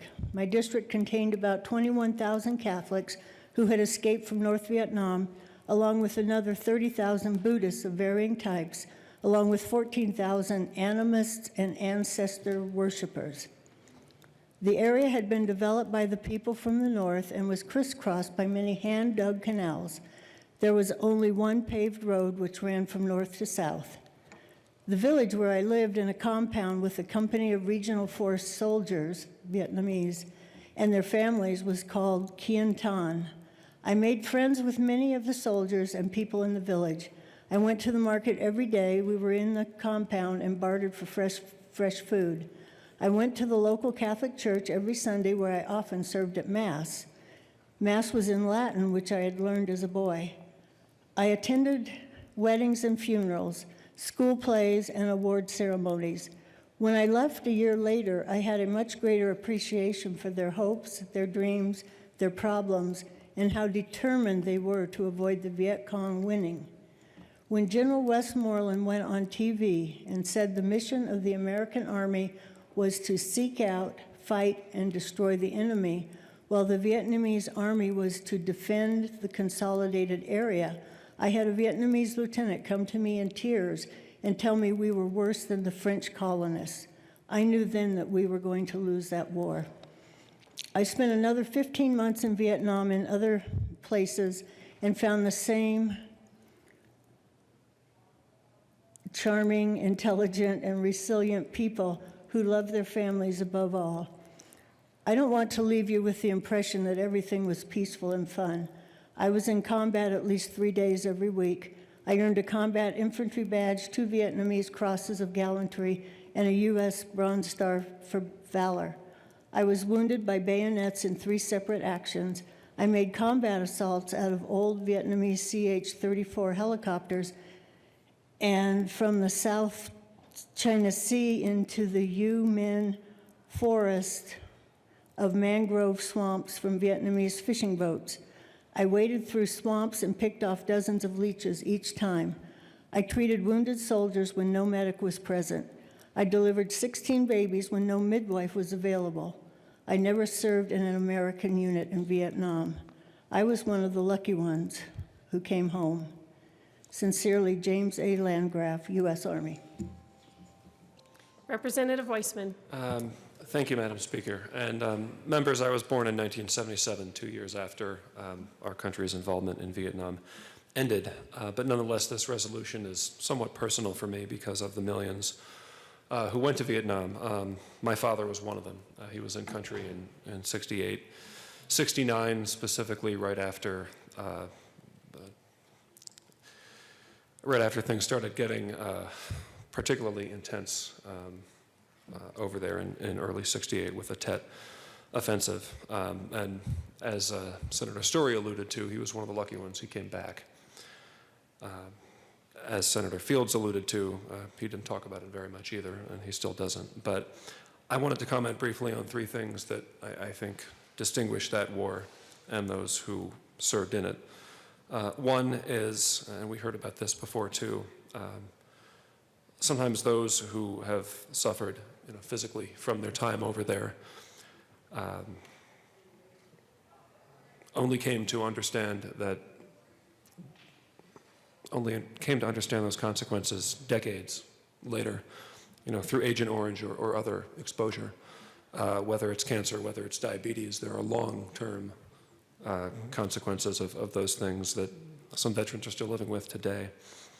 The second, that conversations with my father, such few of them, have made me appreciate is that this war was different than wars that had preceded it in our experience because there wasn't a clear front line. Because when you were serving, you didn't know where the enemy was. You didn't know where the threat could come from.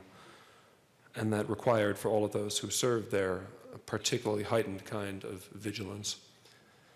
And I think in that respect, the Vietnam War has, like other conflicts that we've been involved in and that our soldiers will will be involved in on behalf of our country. And last, when our service members came home, they didn't always get the recognition, the gratitude that they should have gotten for making those sacrifices and taking the risks and putting themselves on the line. And I think that we can all hope that that never happens again in our country's experience. So, Madam Speaker, if I may, I'd like to ask those who are present who have returned from Vietnam to stand and be recognized. Please.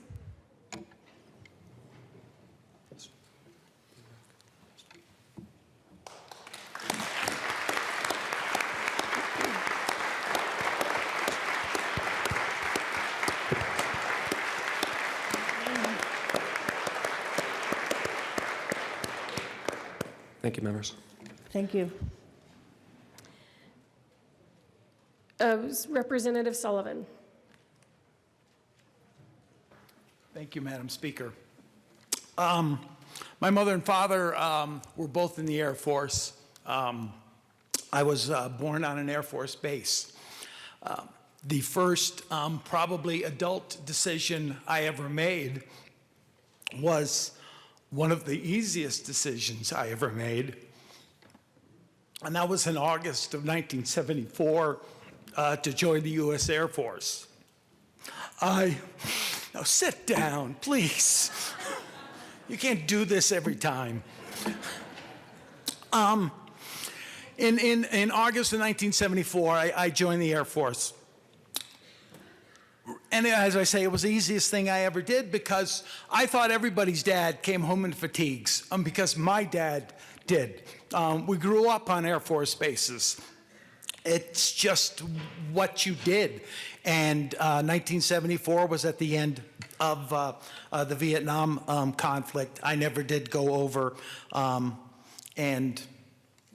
But this isn't about my service and my parents' service. Today I want to recognize 3 brave servicemen who were murdered 341 Fridays ago, along with my son, not on a battlefield, but in a movie theater in Aurora, Colorado. They are John Larimer, Jonathan Blunk, and Jesse Childress. And from those 341 Fridays ago, I have been immersed in the pain, that death that we feel.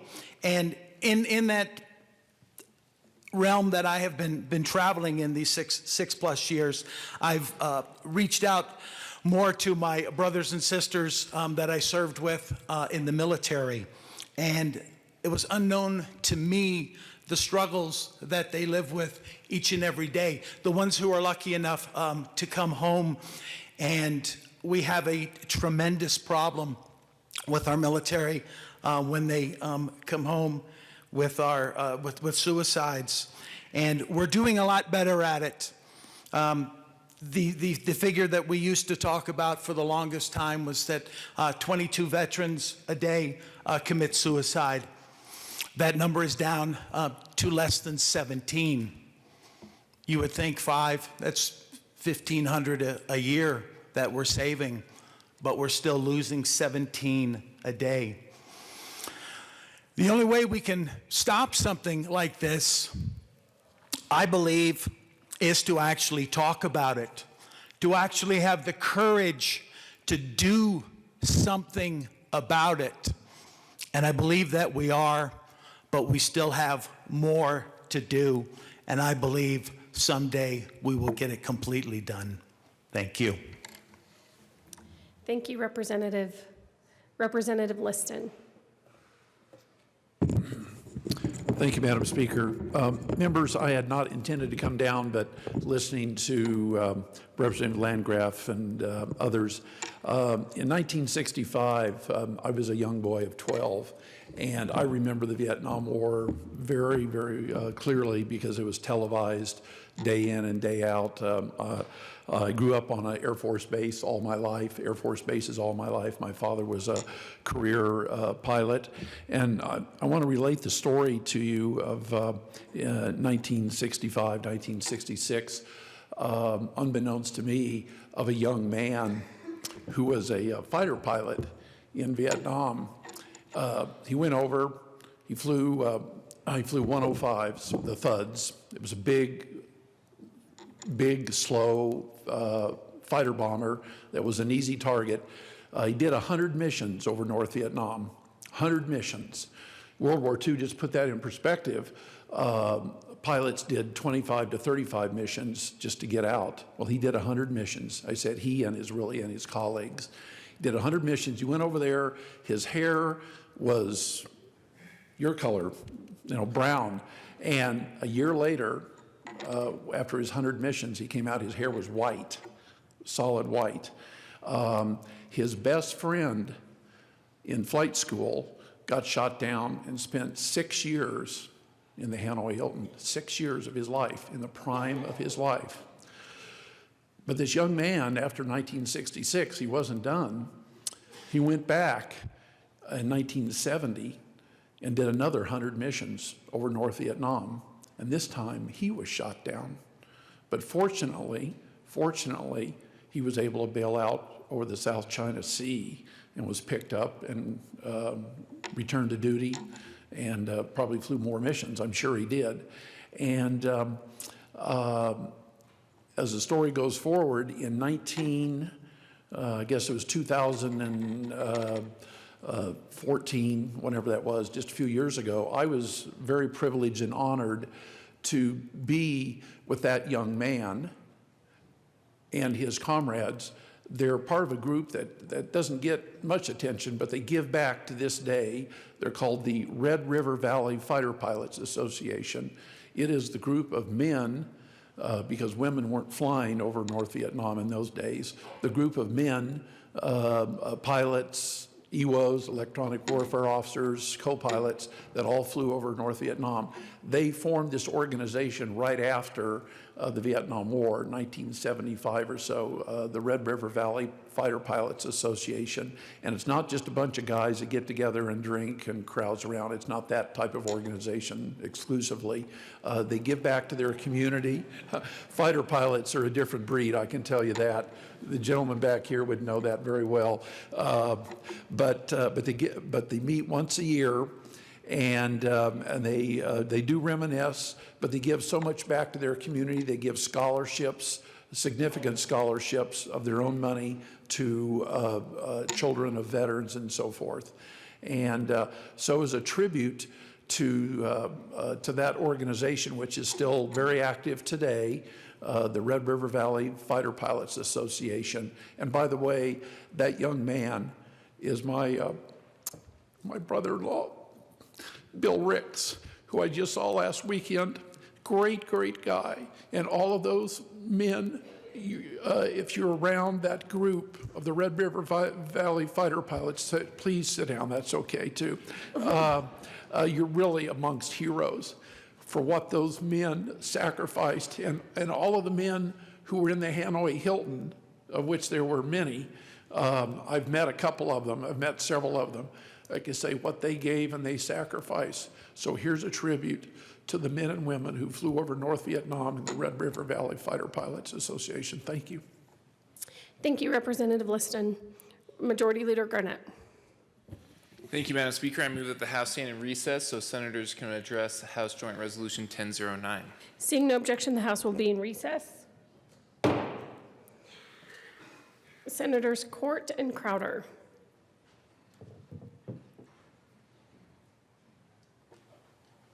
Thank you, Madam Speaker. And to all my military veterans and military active duty, hoo-yah! This is a good day for us. This is a day that we celebrate. This is a day that we recognize you for your service, and it's an important day. The history of this nation and the military are so intertwined that it is inseparable. And I think that, I was thinking about what I was going to say when I come up today, and a story came to mind, how we are so connected throughout the state. My situation was in 1968, I was in my second year of college, and the Tet Offensive broke out in 68. So what I decided to do was go a different path and join the military. And several years later, in April of 2016, I was in Pueblo. And actually this library was being dedicated, and it's the Patrick A. Lucero Library. And I really didn't know a lot about how it got named and whatnot until I got there. But this individual, this Mr. Lucero, was killed in Vietnam in 1968.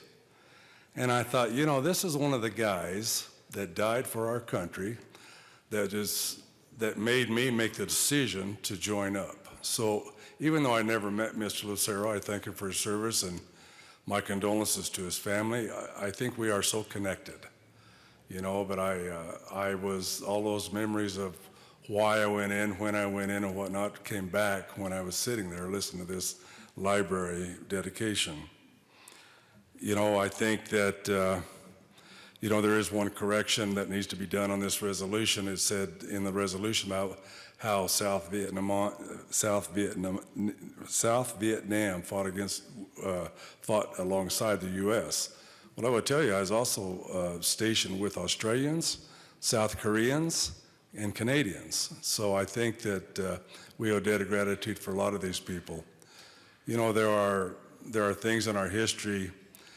And you know, there's something else when I was talking about why I quit school and went and joined up. When I got out, people have asked me, well, why didn't you go back?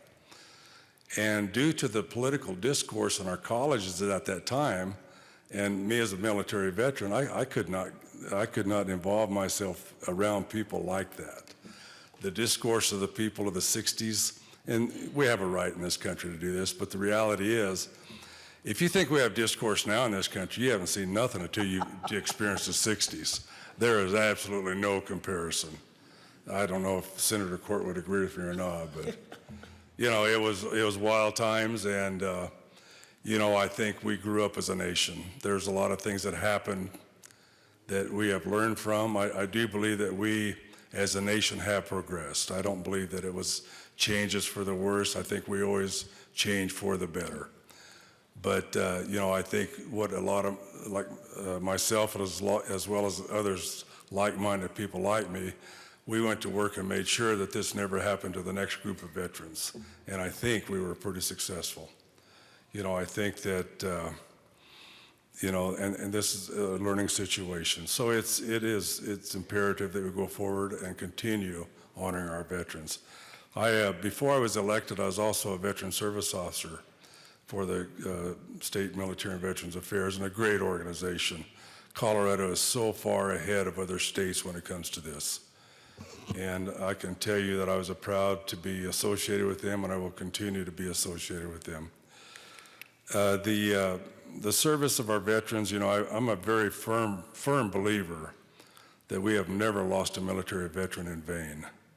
And I will continue to believe that because of the importance of what we do as veterans and military people. You know, there is no wasted lives. Every life that has ever been given for this country has a purpose. And you know, my heart really goes out to the Gold Star families, because I think that's a sect of people that do suffer and sacrifice a great deal on the loss of a loved one. So I hold them in the most utmost regard for what they have done to sacrifice for this nation. You know, I will wrap up with a few stories. I come from a very long line of history of people who served in the military, and I got an uncle down in southern Colorado who was a Navy.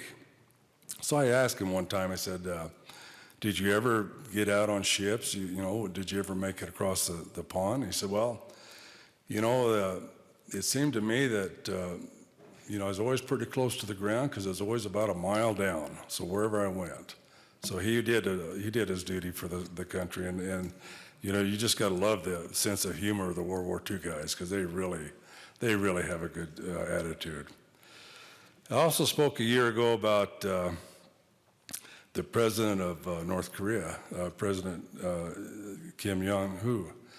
You know, I thanked him at that time for keeping the USS Pueblo painted up and in good shape, And I would reiterate that I need him to continue painting that and keep it in good shape, because we're coming after the USS Pueblo.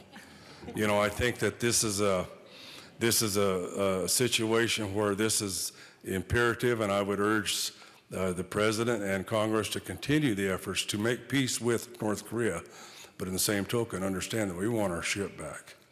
Ladies and gentlemen, I thank you very much for your day and your time, and enjoy your day.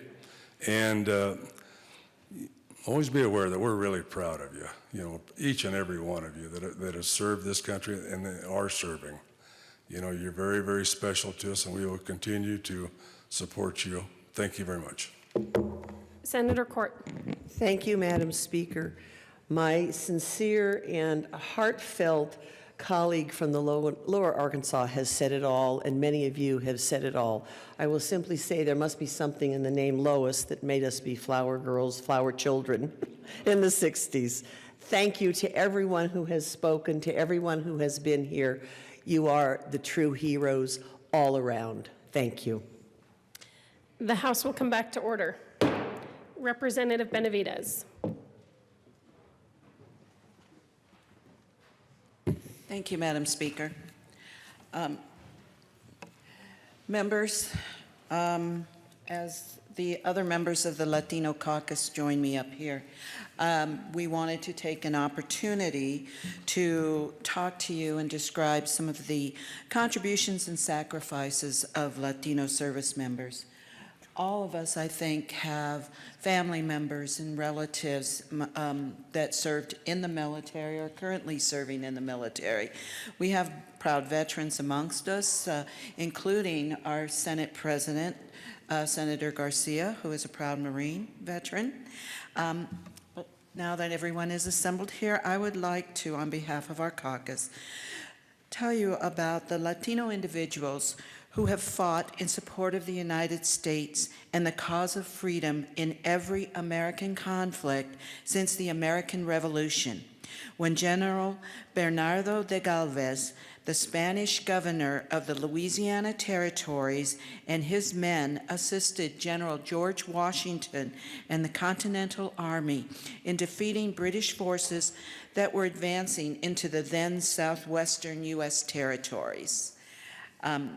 Despite 150 years of fighting with distinction in the United States, it was not until World War II that Latino service members became a true force of their own, often the children of immigrants who entered the United States in previous decades.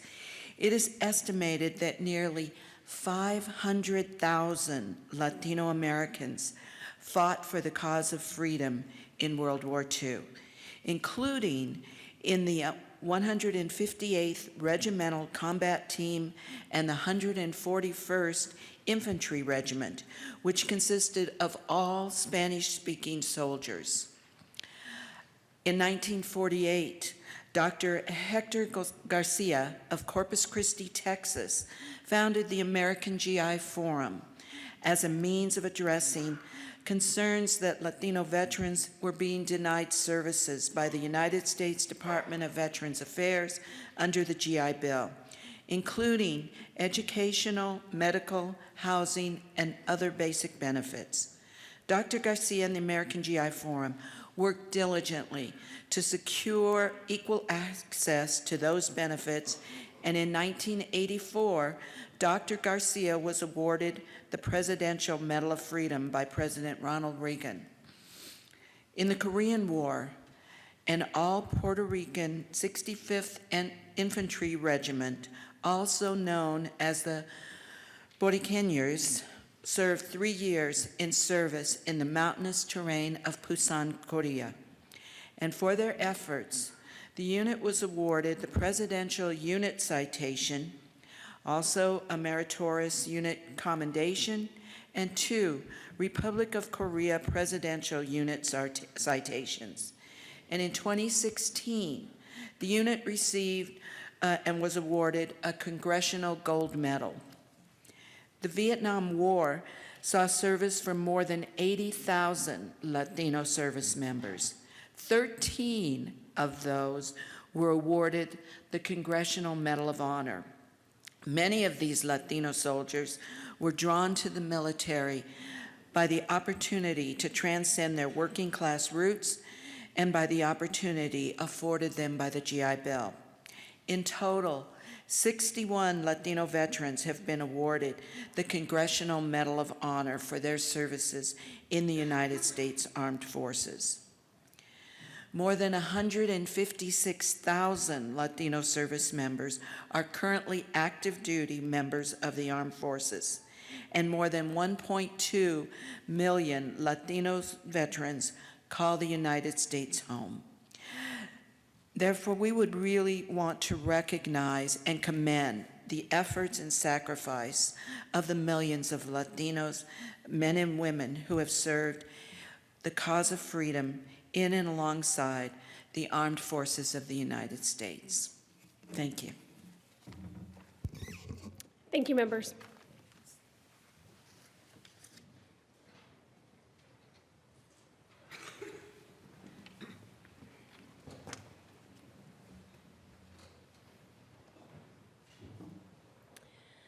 Representative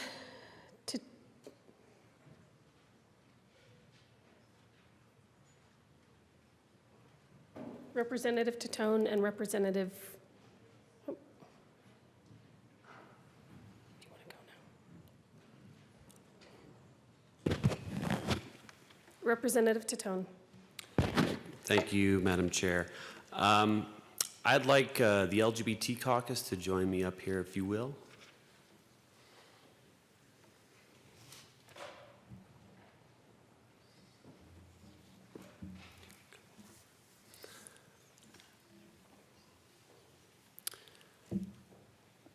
I would like to acknowledge the LGBTQ members of our military, especially the transgender soldiers.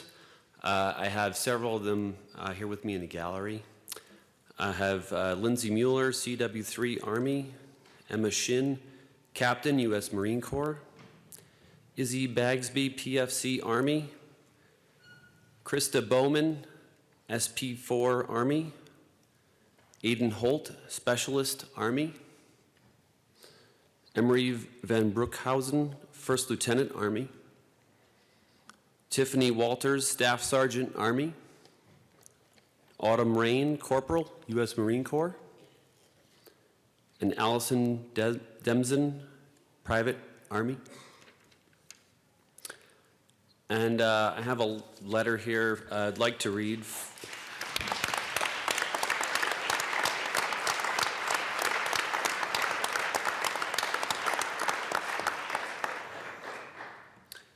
I have a letter I'd like to read from one of our members that are here today.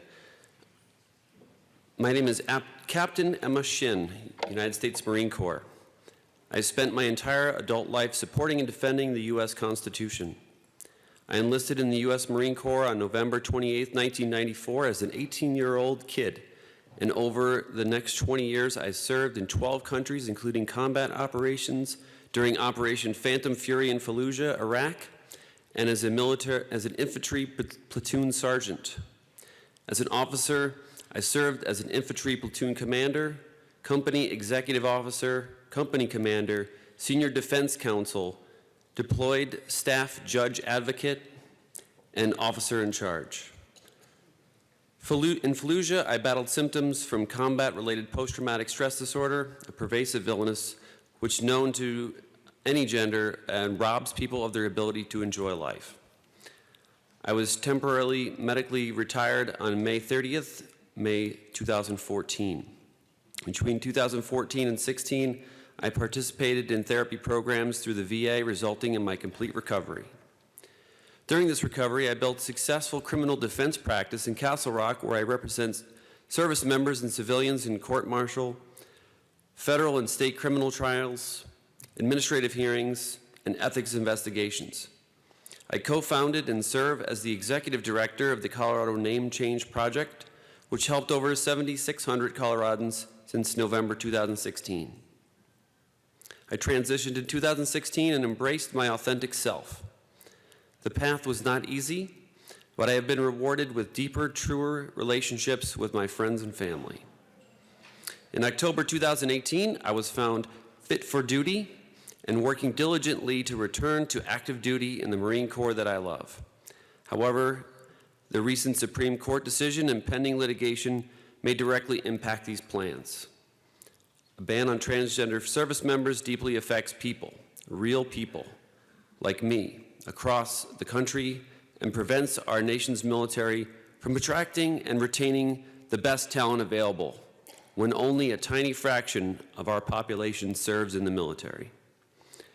Transgender people serve for the same reasons our cisgender counterparts: patriotism, sense of duty, opportunity, travel, education, and love of country, and are actually twice as likely to serve in the military as cisgender Americans.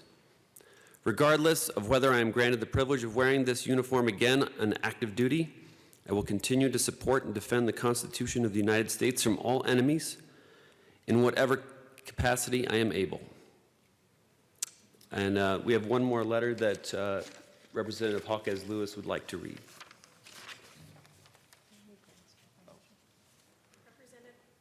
Representative Lewis.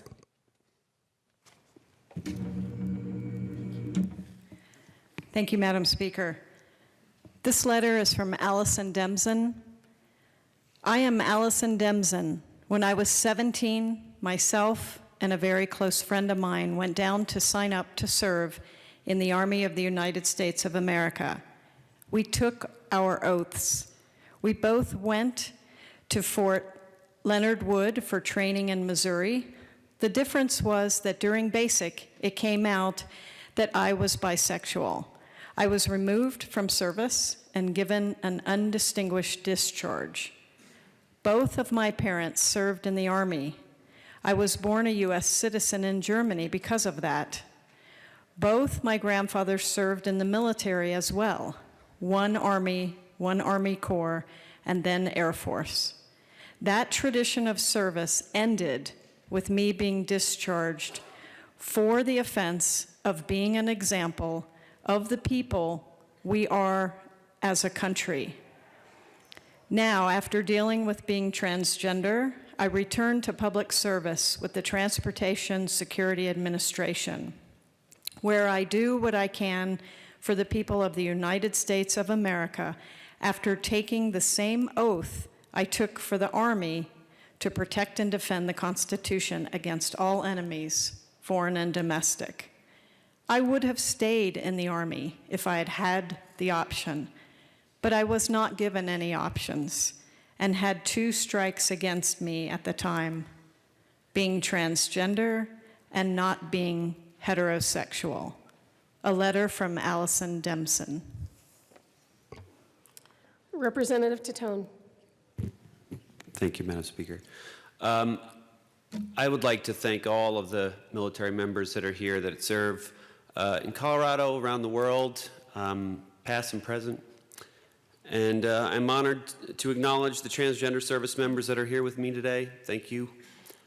I want to thank each and every one of them and all those not able to be here today for their courage, their patriotism, and sacrifice. As a transgender person who serves our country and state through elected office, I can promise you that you are seen, and you are heard, and you are valued. Your service to our nation will be recognized here today and will be in the future. And to all that have served and continue to serve the country honorably, I thank you. Thank you, representatives.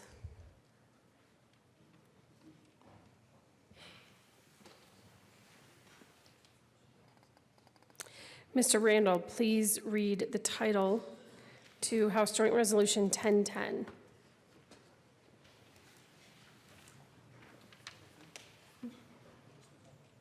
Oh, at length.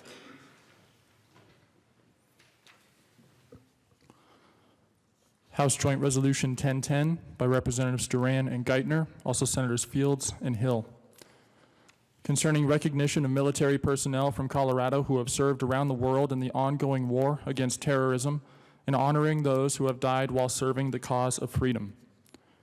Whereas, Thousands of military personnel from Colorado have served around the world in the ongoing war against terrorism, including troops based at Fort Carson, the United States Air Force Academy, Peterson Air Force Base, Buckley Air Force Base, members of the Colorado National Guard, Army Reserve, and Marine Corps Reserve, and troops from Colorado who are deployed with military units based in other states.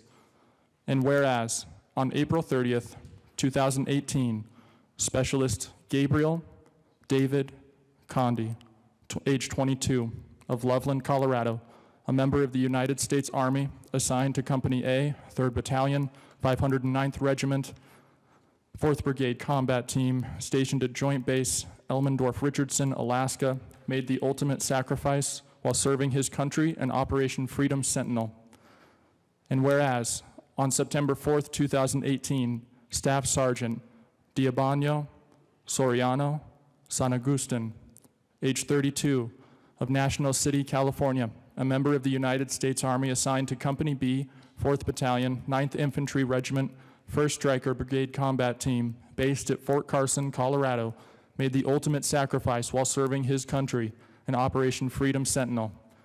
And whereas, on December 2nd, 2018, Sergeant Jason Mitchell McClary, age 24, of Export, Pennsylvania, a member of the United States Army assigned to Company A, 1st Battalion, 38th Infantry Regiment, 1st Stryker Brigade Combat Team, based at Fort Carson, Colorado, made the ultimate sacrifice while serving his country in Operation Freedom Sentinel. Now therefore be it resolved by the House of Representatives of the 72nd General Assembly of the State of Colorado, the Senate concurring herein, that we, the members of the 72nd General Assembly of the State of Colorado, remember and honor these and all Coloradans who have given their lives in service to their country, that we express our sympathy to the families and friends of those service members who have died, and that we honor the service, dedication, and valor of all military personnel from Colorado who have served and are currently serving in military operations across the world. Representatives Duran and Geithner.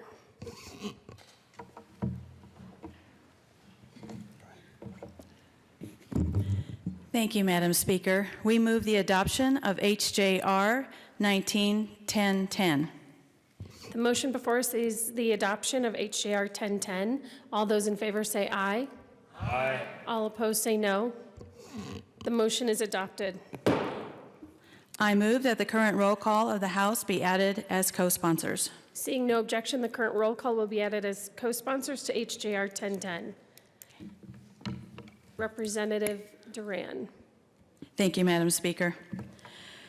Our way of life, freedoms, and security and hope exists because of the sacrifices of all the men and women, not just in this room, but all over the country.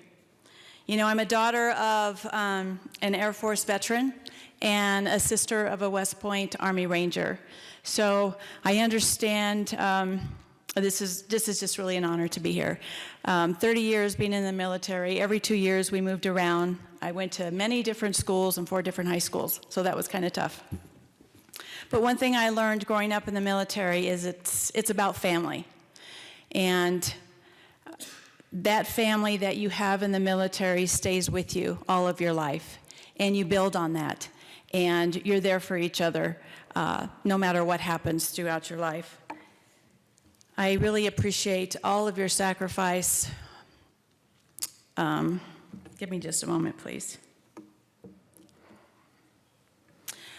In defending our freedom, which is really what this is about. And I feel personally, for me, fighting for freedom is a duty and a responsibility that I have to make sure that I look through the eyes and the lens of all those who want the same thing we do, and that is freedom and a right to live the way they want to live. And I appreciate, like I said, all the sacrifices, everything all of you have made. Just to be here today is just such an honor. And I want to thank my father, Robert Michael Sullivan, and my brother, Michael Sullivan. So thank you so much. Representative Geithner.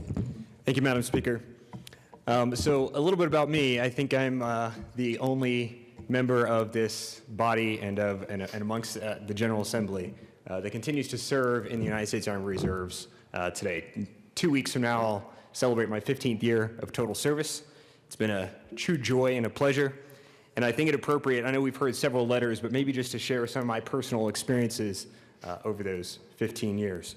So for me, my path to the Army Reserves actually started in Air Force ROTC.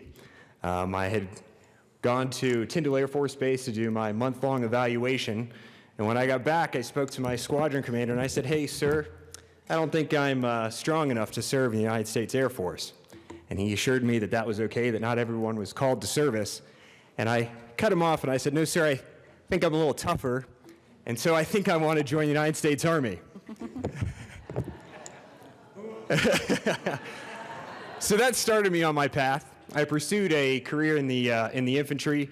I enlisted while I was still in ROTC and got to do some of that OJT, the on-the-job training, as a cadet and as also an enlisted member of the United States Army. Earned my commission in the infantry, like I said, and from there met my wife, had the privilege of, during our wedding, getting married and did a full military service for our wedding, which was truly an honor and a unique experience to me, to my family, but not unique to some of our service members here today. From there, we got stationed in Germany. I was in a small town called Vilseck, stationed at Rose Barracks. My son was born at 6 months prior to that, at Martin Army Hospital, home of the infantry at Fort Benning in Georgia.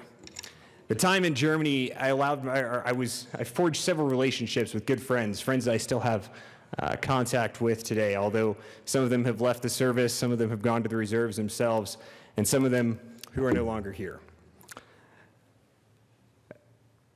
Those relationships are truly, I think, the privilege and distinct honor that you acquire when you serve, because you know that those men and women who are your friends will be there regardless of what challenges may lay ahead, and they're always there in time of need. Spent 2.5 years in Germany, stationed with the 2nd Stryker Cavalry Regiment, deployed to Afghanistan, which I think is really the test of any member's service, where the weight of service and the responsibilities that you take on can sometimes come home. Came home without 3 of my soldiers, former soldiers. Sergeant Brian Burgess lost his life in a TIC, or a troops in contact with small arms fire. 2 of my other soldiers, Kelly Mixon, Specialist Kelly Mixon, and Sergeant James A. Please take your seats. Seriously. Both of them, on a regular routine, lost their lives during a suicide bombing attack. Fortunate enough to come home. I was fortunate and lucky, but they were not. I can tell you the bliss of that homecoming, embracing my wife, my 2 boys, the one actually I had deployed about a week after he was born. Getting to see him, get to know him, and get to rebuild trust with my first son.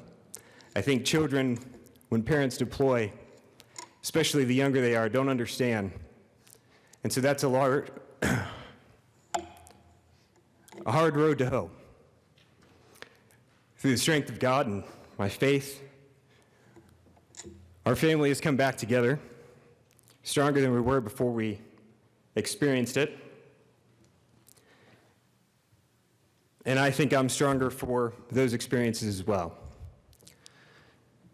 We left Germany and returned home to the United States, and I ended up being stationed at Fort Carson. That's what brought me to Colorado. And it was there that I decided I didn't want to leave Colorado. And so we had an option. It was either to leave the Army altogether, look at the Guard, or maybe the reserves. And so that's where I landed, was in the reserves. That was about 6 years ago. I'm happy to say I'm still with them. I'll stay with the reserves as long as the Army will allow me to continue to wear the uniform. It's truly been a privilege and an honor. On behalf of all the veterans, and to all the veterans, all the service members, thank you for your service. You are my brothers, you are my sisters, and I'm happy to be here today. Thank you very much.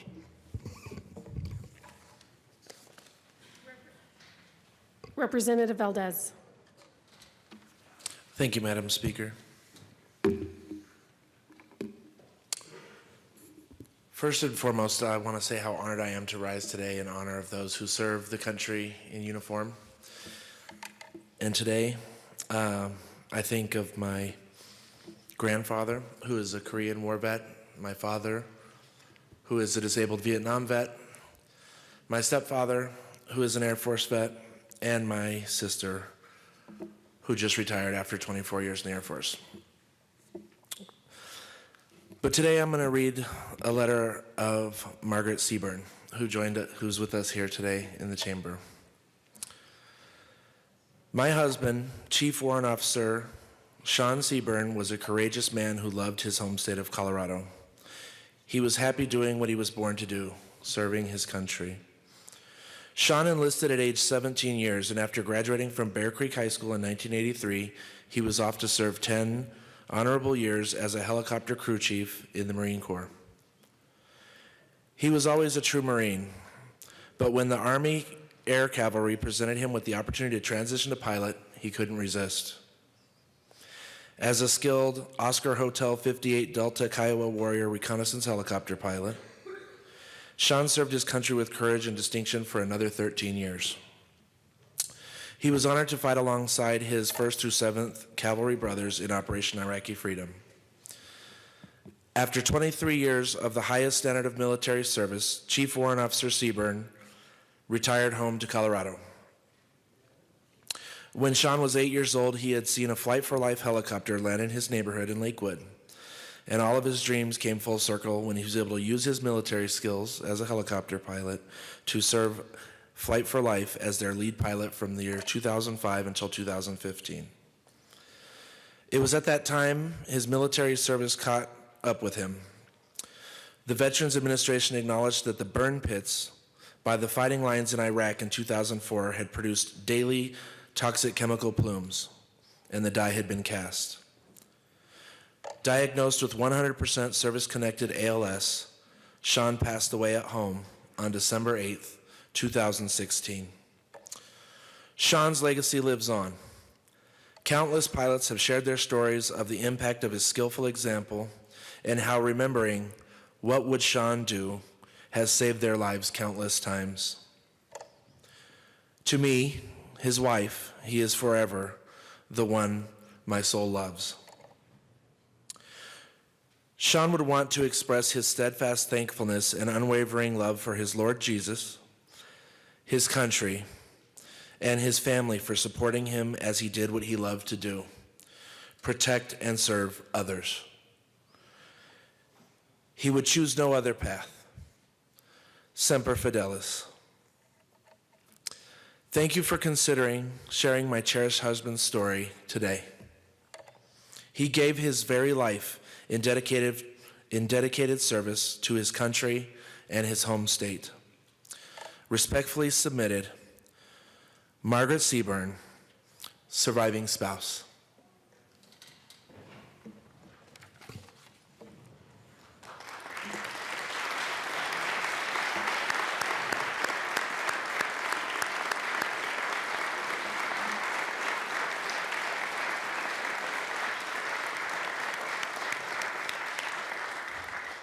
Representative Tipper.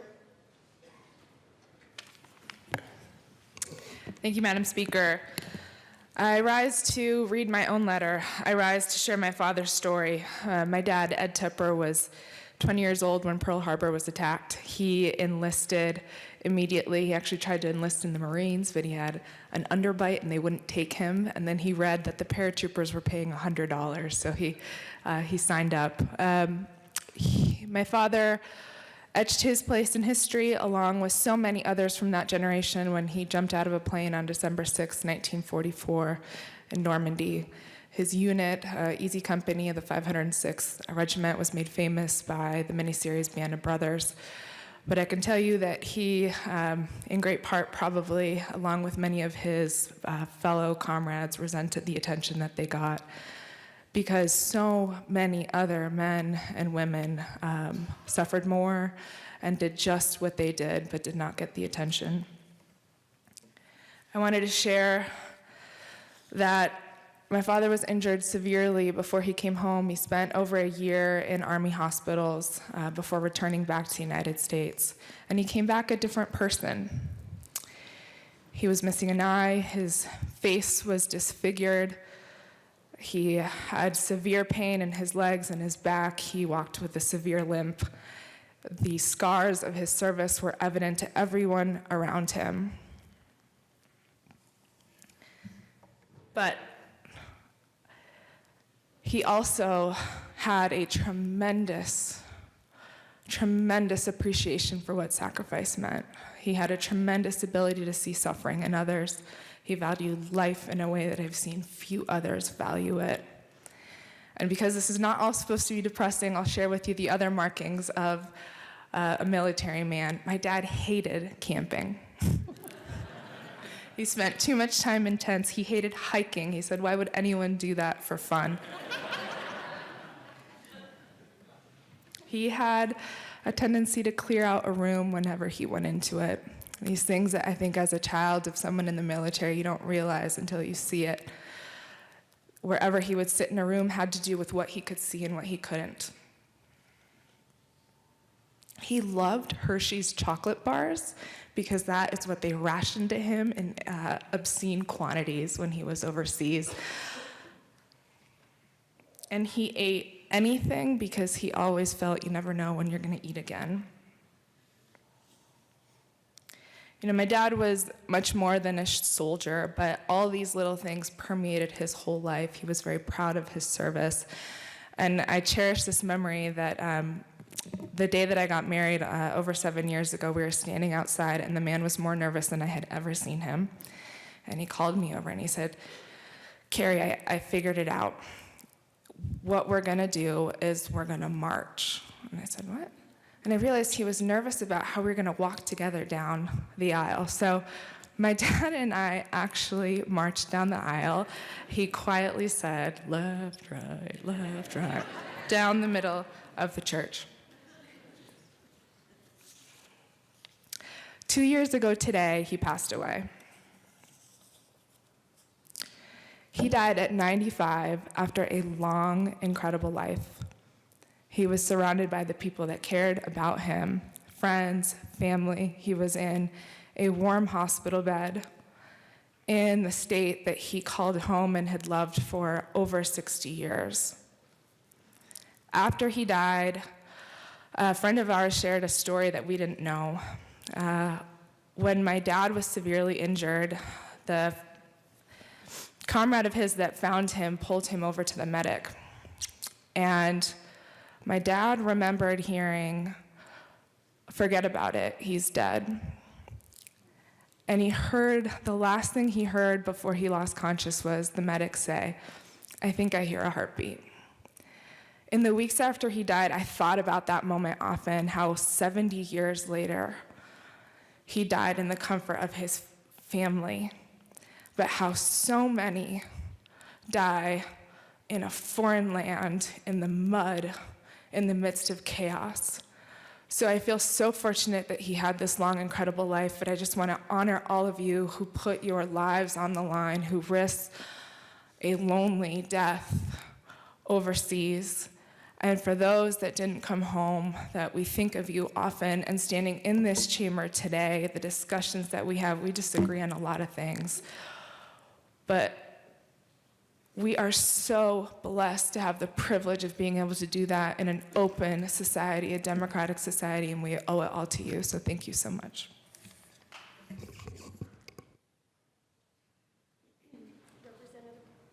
Representative Buck. I have to I just would be remiss. My father's 86 years old, going on 87. He fought in the Korean War. We worked with armor, so he lost a lot of his hearing. But he served in Anchorage, Alaska, while my mother was doling out the payroll. She had 2 Tommy guns on both sides of her as the millions of dollars were at her desk. And so I just want to thank both of them. I want to thank my father. At the time in his life, there's not a day that goes by that I am so grateful and so thankful to have another day with my father. So I just want to say hi, Dad, hi, Mom. No, I'm better than a golf game, but Representative Singh. Thank you, Madam Speaker and members. I'd like to read another bio for you today about Marine Corps Corporal David Michael Sonkin from Parker. He was born in Aurora. He also had a military working dog. He was a military working dog handler and was killed in action in the War on Terror on May 4th, 2013. His dog Flex was also killed. One of David's Marine brothers, John Desher, had this to say: "I'm thankful I live in a country where there remains pride in volunteering one's life for a cause that we believe in. I'm thankful for having some of the mentors in my life who taught me how to lead, and more importantly, how not to lead.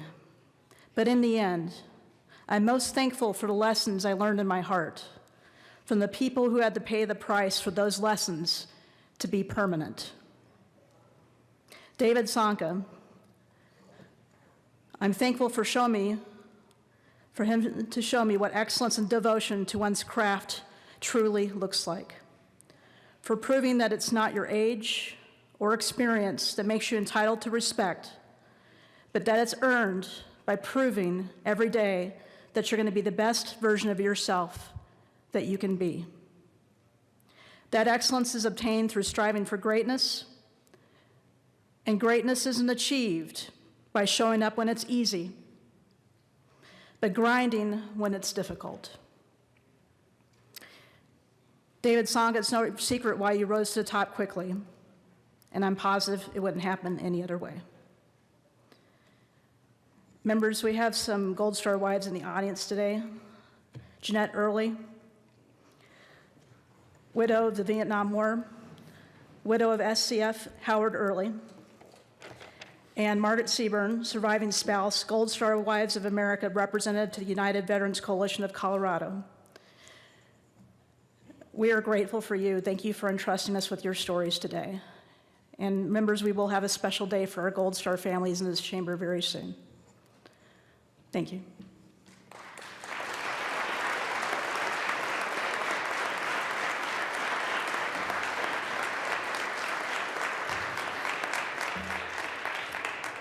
Majority Leader Garnett.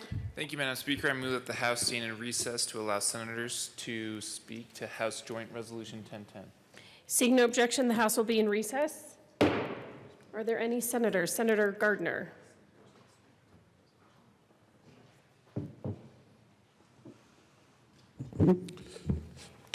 Thank you, Madam Speaker. I wanted to speak briefly to this joint resolution honoring our fallen. Every year that I have been in the General Assembly, we have had just such a resolution, and I have, with my colleagues and all of you today, read those names.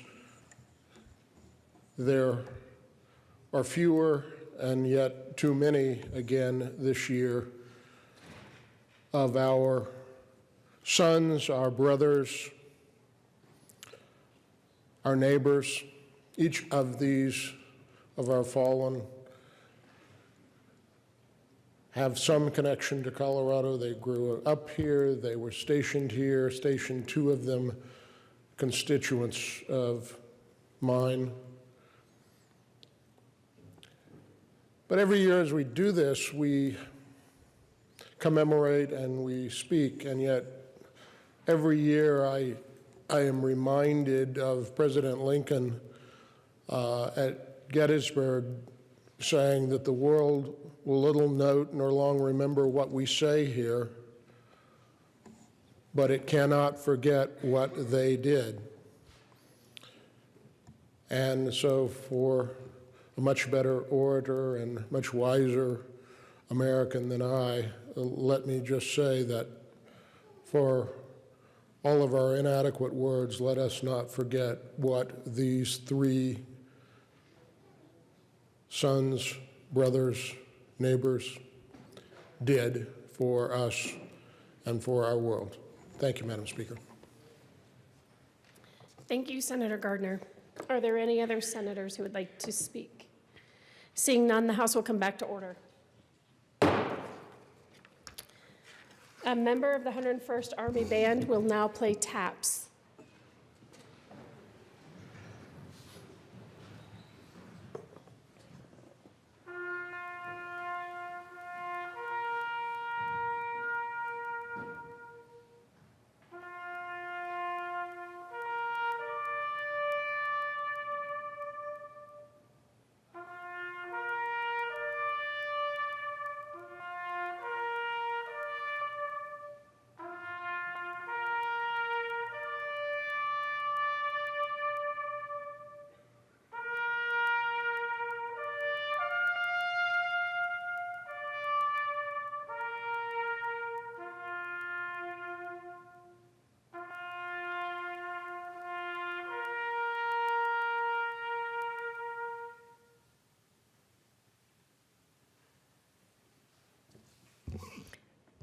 Majority Leader Garnett. Thank you, Madam Speaker. I move that the House stand in recess so we can greet our guests. Seeing no objection, the House will stand in recess to greet our guests. The House will remain in recess for a few minutes. Members, after you greet our guests, we are going to do a little bit more business in the House, announcements and introductions and a few other things. So the House will be in recess.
Members, the House will come back to order. We have a few announcements to make. Representative Byrd will replace Representative Buckner, and Representative Houghton will replace Representative Jackson, and Representative Kennedy will replace Representative Tone on the Health and Insurance Committee today only, and Representative Ransom will substitute for Representative Baisley in Health and Insurance today only. Are there any other announcements and introductions? Representative Lontine. Thank you, Madam Speaker. Maybe I should let Representative Singer go first because my announcement relates to his announcement. Representative Singer. Thank you, Madam Speaker. Perhaps I should let Representative Lontine go first because she's much more eloquent, but I'm going to take a stab at this anyway. Now, members, Public Health Care and Human Services Committee, we will be meeting in the basement in our normal committee hearing room in 5 minutes from when I just said this, so 10 till 12. We will see you down there. If you are not down there at 10 to 12, I will mark you absent.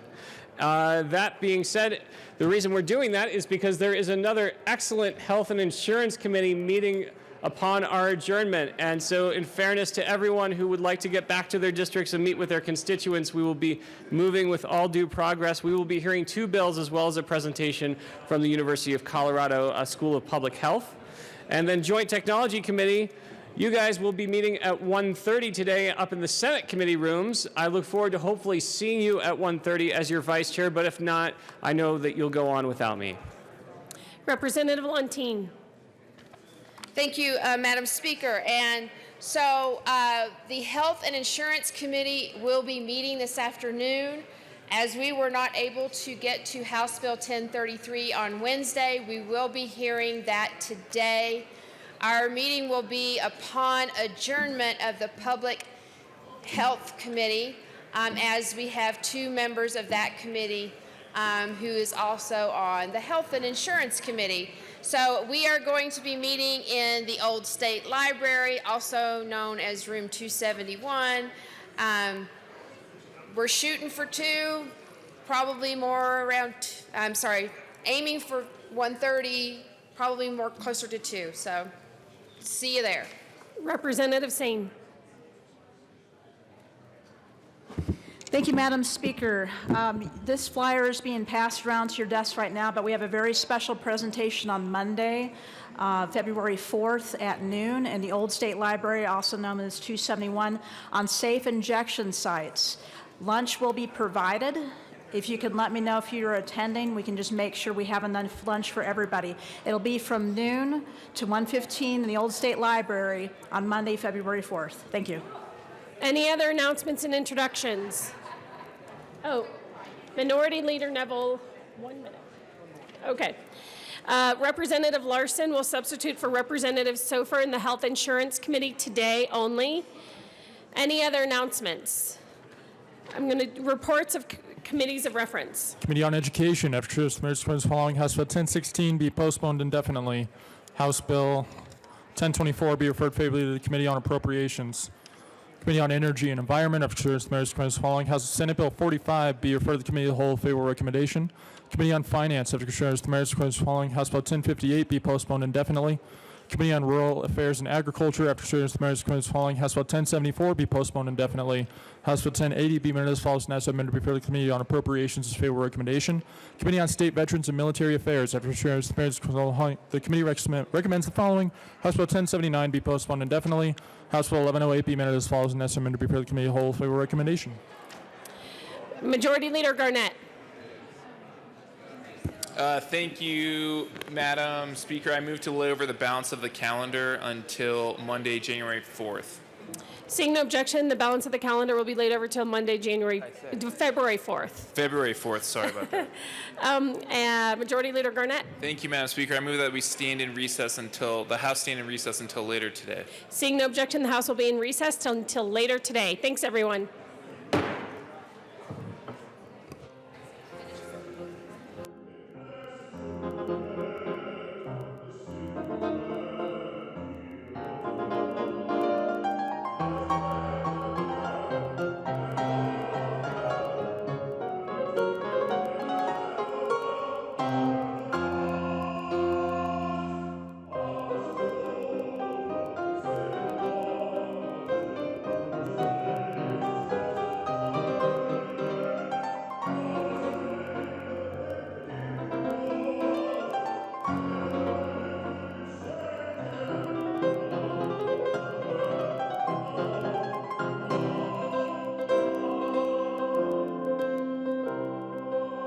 Amen.